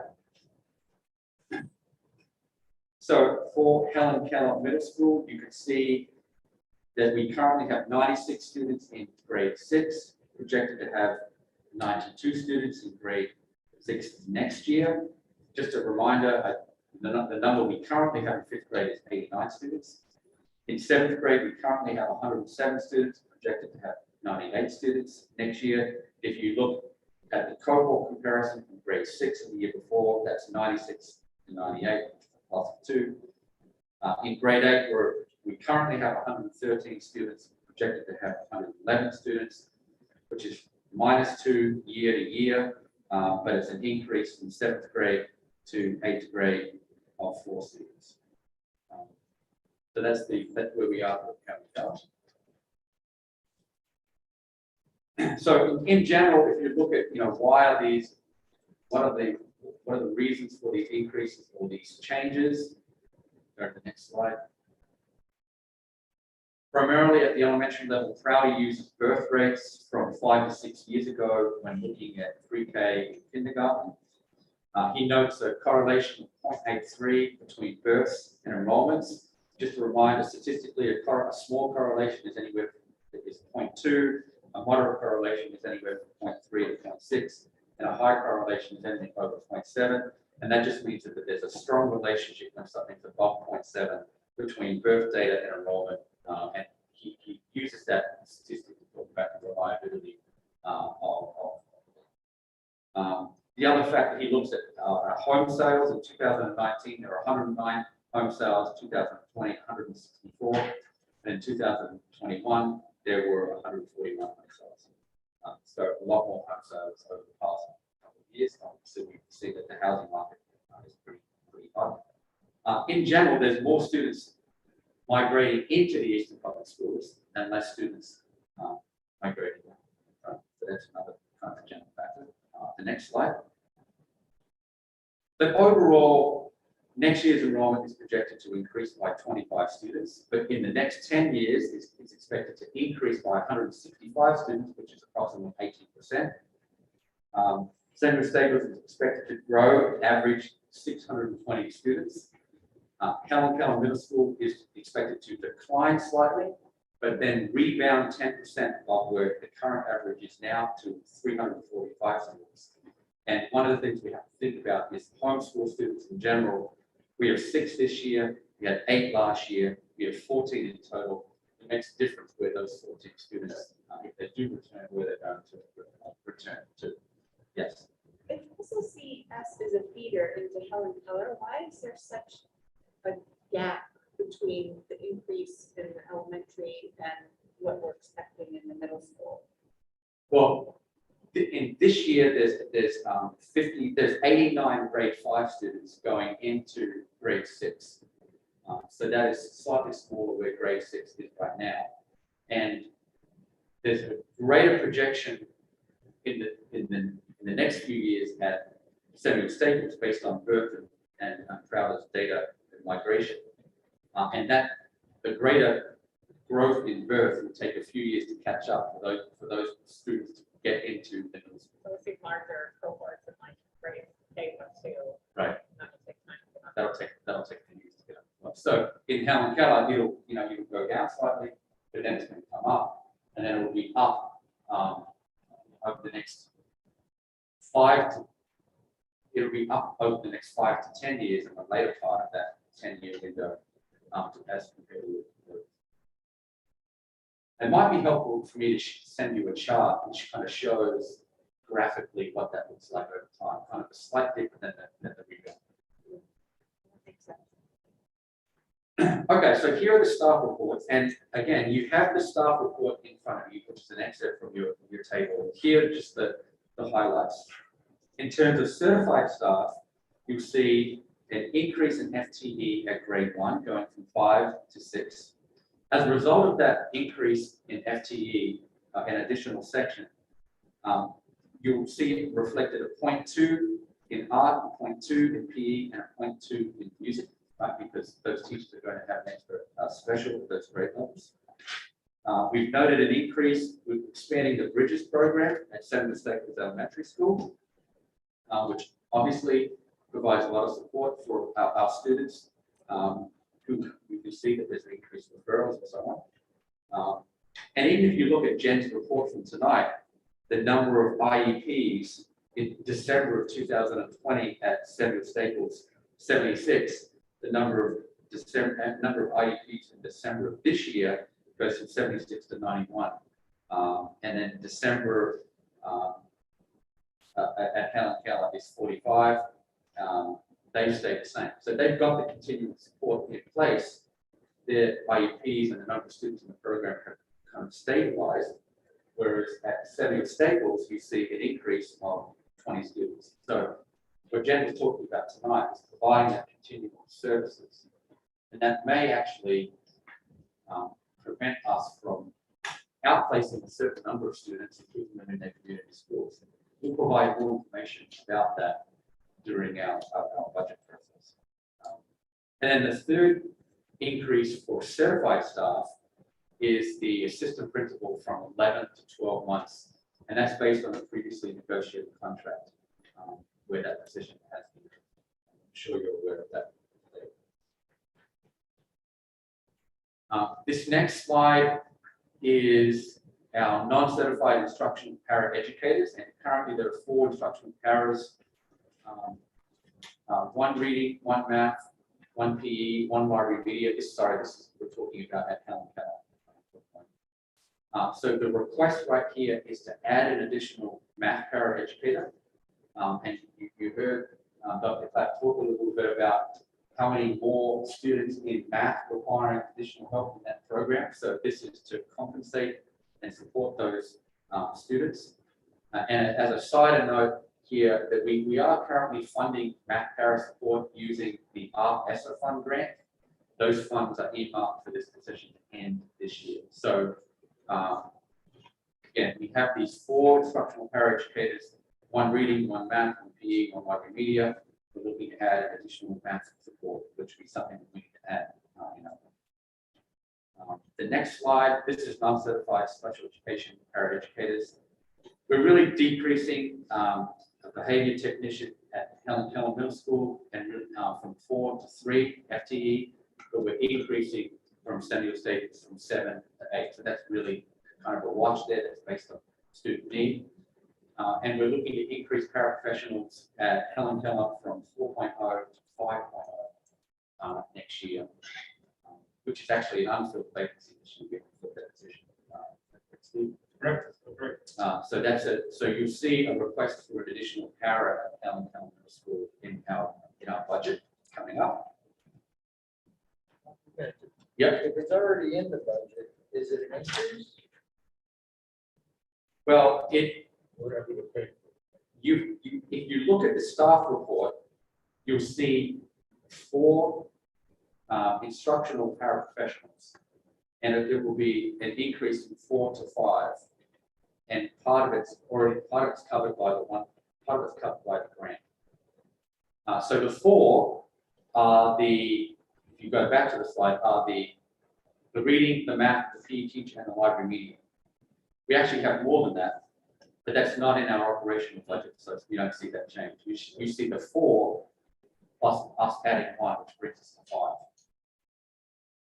5. In the staff report, you see an increase from 4 to 5.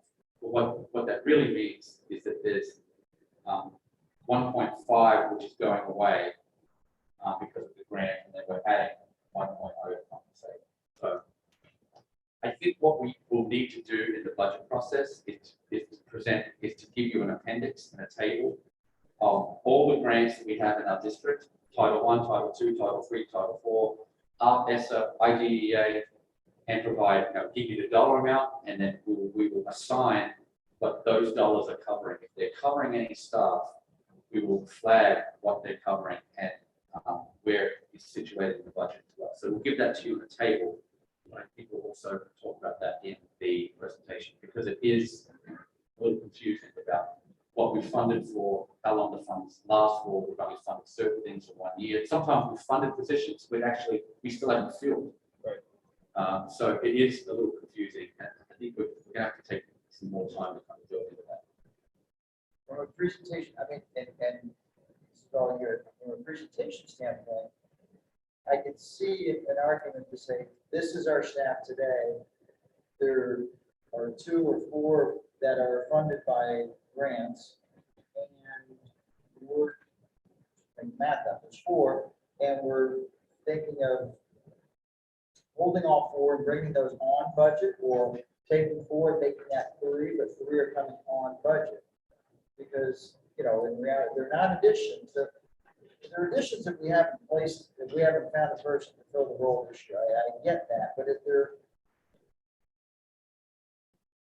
I understand what you're saying, and this is the confusing part. If you just look at the, I don't have the page number, but if you look at the Helen Keller report, and it says non-instructional, non-certified staff, instructional paraprofessionals, you'll see an increase from 4 to 5.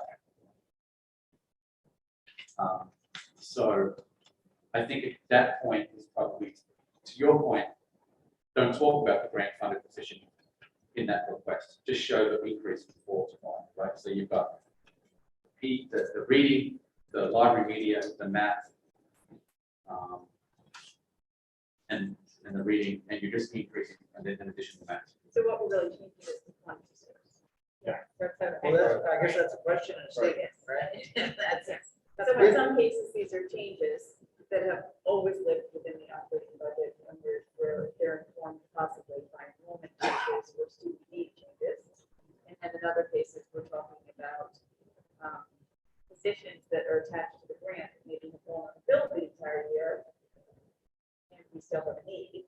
And then in other cases, we're talking about things that are funded by a grant, and the funding that the way that we vote for grants only includes general. I'm saying, we want to make sure that it's understood that these positions currently exist. And we're just changing how we pay for it. It's not that we're adding all these positions actually exist, but now we're saying we want them versus. I think that's part of it. I think we need to just make it clear what's currently here. Right. And paid for by a grant. What was paid for by a grant but isn't currently here because we couldn't find a person to fill that. And hopefully those grant monies went somewhere or maybe they didn't.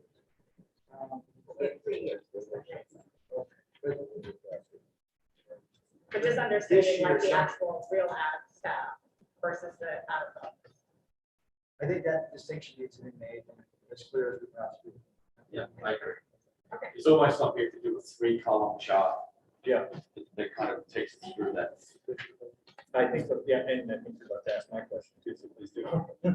Well, shouldn't there be a paraprofessional with the Bridges program at the elementary school if it's going to be up to 5 students? Unless you're just going to shuffle the deck down there, we're going to be to have one FTE handling 5 special needs students. With your job. So I can get back to you about that, Jeff. And did you hear that question there? Jeff asked about if we expand and add Bridges teacher at same space, do we need an additional paragraph?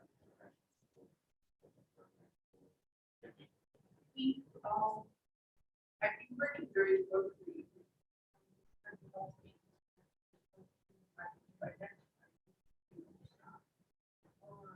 What I call that.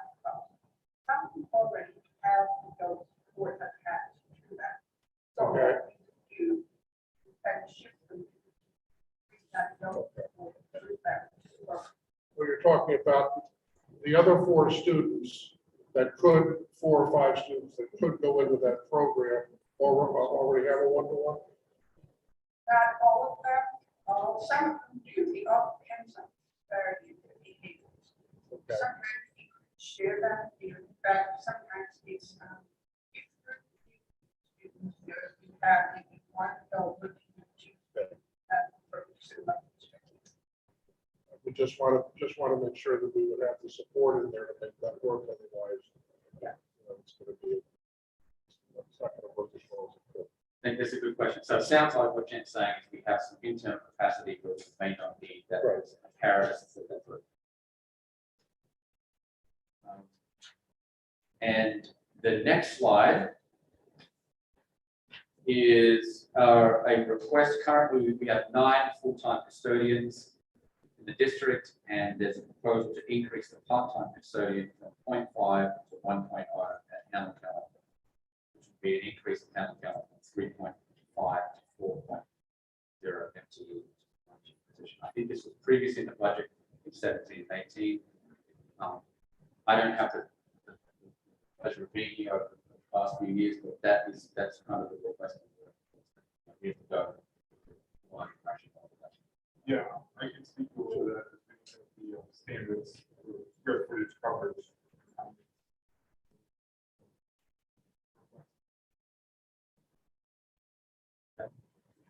So the next steps here, just reiterating a couple of points.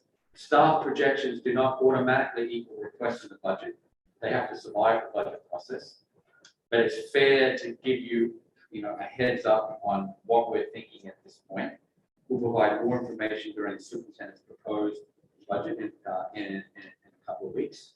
And we'll also update the staff report, which will be included in your budget document. So when you get your budget document, you'll include, you'll see these staff report and student enrollment report in one place. And there'll also be a narrative that kind of brings this presentation to life in the section, in the budget as well. That refers to the numbers and the changes. And that's the staff and enrollment report. Yeah. Please.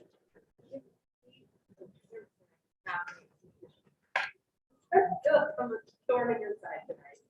I wanted to dig into the numbers a little bit, or maybe just understand the increase increases and decreases a little bit better. Because, I mean, I think it's also notable that this is October 1st and a lot of these are just above higher. You know, if you look at the current, you know, kindergarten is 88, first grade is 97, third grade is 94, fourth is 97, so everything is, with the exception of second grade, it's actually up. You think that will stay fairly steady for the rest of the year at that point? I mean, I know it's not possible to totally predict, but I think it's really difficult, right, to particularly in January, provide the data, because we know there's going to be changes between January and the end of the year. We have students who are being homeschooled. We've had a couple this week.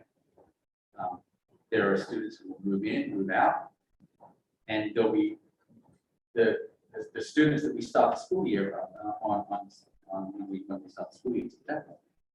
That could change as well. So these are kind of our best guesses and proudest predictions for 2022, 2023. But the October numbers are the October numbers. That's where we started.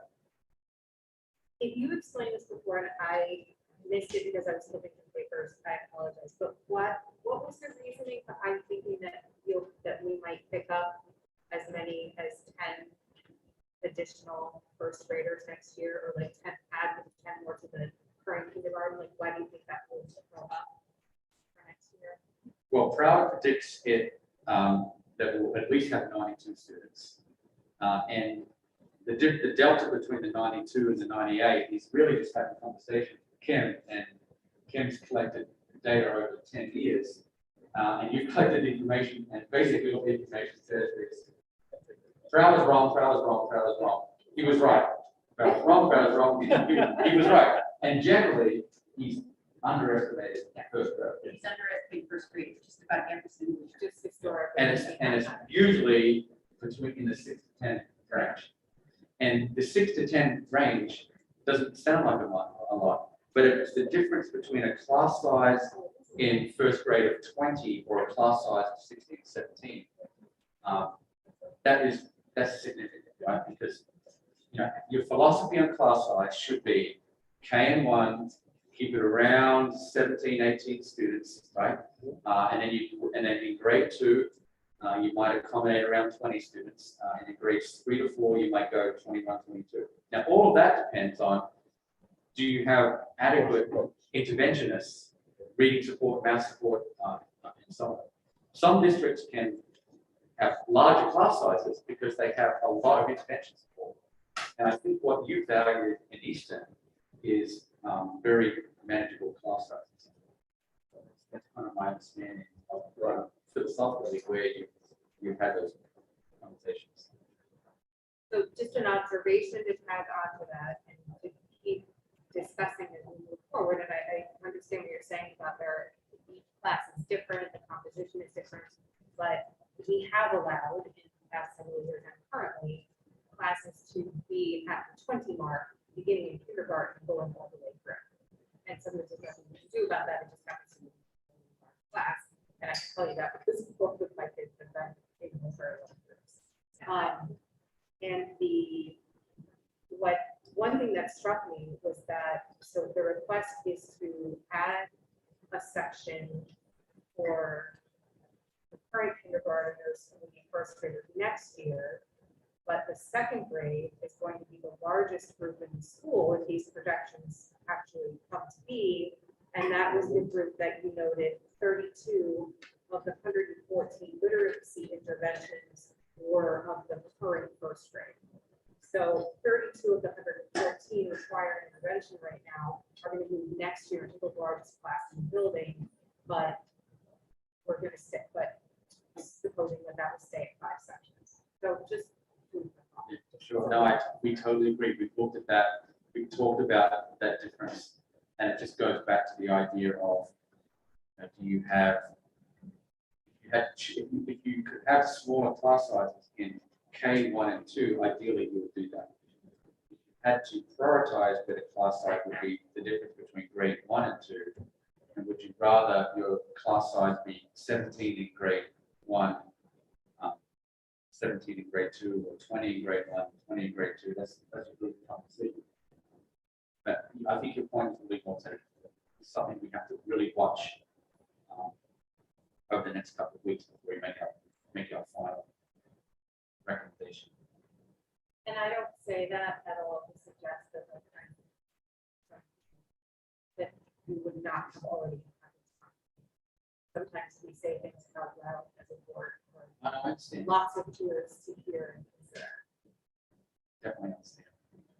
When did Prada do projections that we're looking at right here? He sent that presentation to central office in December of 2020. So last year's projections, which he was off miserably in both directions at Staples. I'm not sure when they were done, but the Helen Keller projections, according to this, were done at 19. The 21, 22 year machine, they doesn't make a lot of sense. I'm just curious. Right. He just did. He just did. We typically get them every year, we do, right? We usually get them at some point in late October, so this year they were done a little bit later because we had previous finance director had just. And, we agreed to. So we deferred a little bit later, but not drastically. Sort of late November instead of late October. There's no way we wouldn't have gotten one in 20. Because he was just, they were so far off.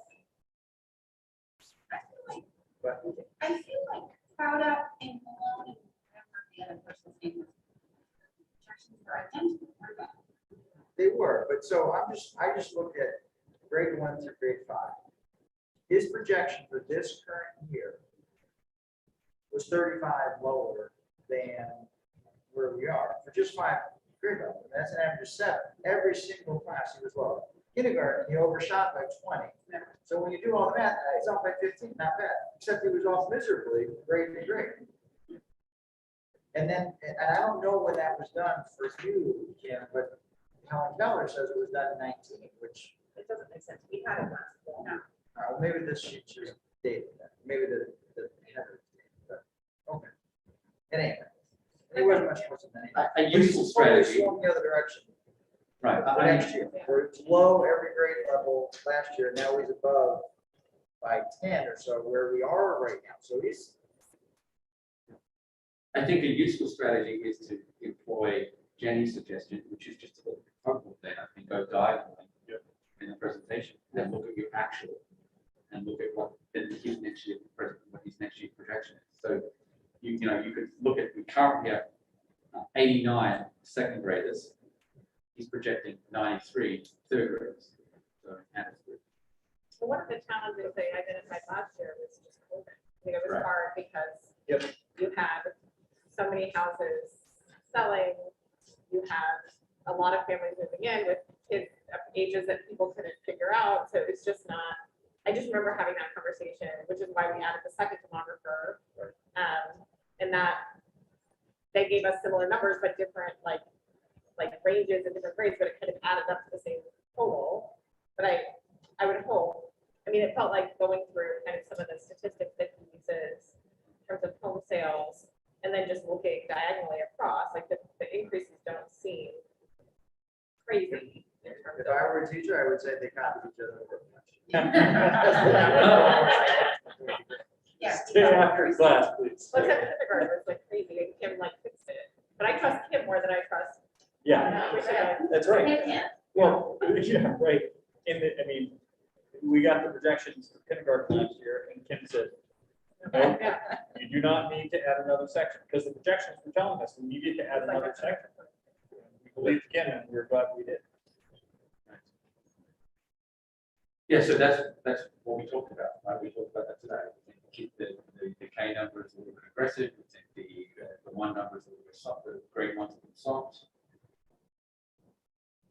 Yeah, and I think, obviously, we're still wearing masks, we're not done with COVID, but we're also not done with the housing craziness by any stretch. I think anybody who's been paying attention to this market sees that people are still having a hard time getting a house, and I think there's still very high demand in our town in particular. So, Said a different way, there's not many houses on the market, so I don't think there's going to be as much unless, I mean, just because it's not the inventory. Yeah. You know, we can have our projections and I didn't have Georgia winning the knowledgeable championship, but I did. There you go. Well, You should have copied me. always call him, the less it's clear. Broward talks in terms of migration, which is what you're talking about. He talks about a negative migration. Right? So some towns have positive migration. Right? Negative. So in other words, less people are moving out. Right. They're satisfied with where they are. Yeah, we'll all see what happens in the spring. And people who were late to the party to list their house, whether they show up and start listing it and saying, hey, we can actually capture something good, the kids are gone, and let's get out of here, right? So we'll see. We should start cool. Yeah. Any other questions, comments? No. Thank you very much. Okay.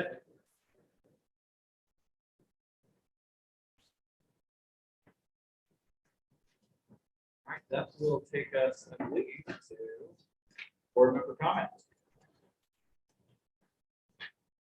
Anything from the board?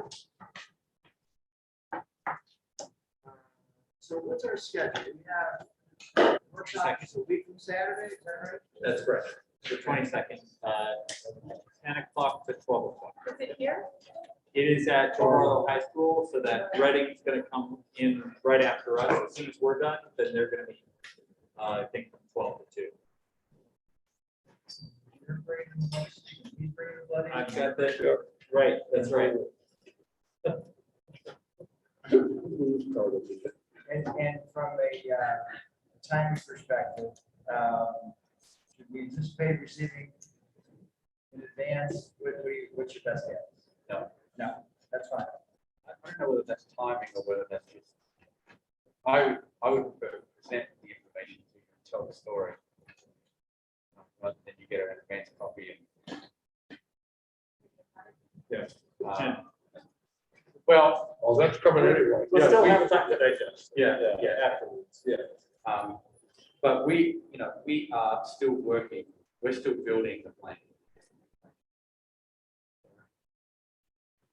So the 22nd, and then we have a regular meeting, second Tuesday of February, and then that Thursday is a budget workshop. So we have a Tuesday, Thursday, that's well after the 22nd, so we should have plenty of time to digest the presentation. Right. To review, think on our own, and then come on that first, or the second Tuesday rather in February to really talk through it.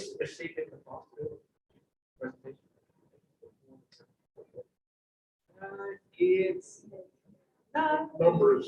Yeah. defined before. Yeah, define before. I mean, honestly, it's very difficult to characterize the last several years in any kind of, here's how we've done it. I think this is just fine unless somebody disagrees strongly. I think And present to it us. doesn't matter. Right. You know, I mean, it's such a different past, you have Yeah. a completely different team. Yep. We walk because that's your approach and no concerns, no problems whatsoever. It seems great, the presentation's so far. And I mean, I don't know if I speak for anyone else, but I think the most important thing is that it's coming from a way that makes sense to you, and that you're feeling confident and in place as far as how the process is unfolding. That's only going to benefit us as a public. So there's no need to go back.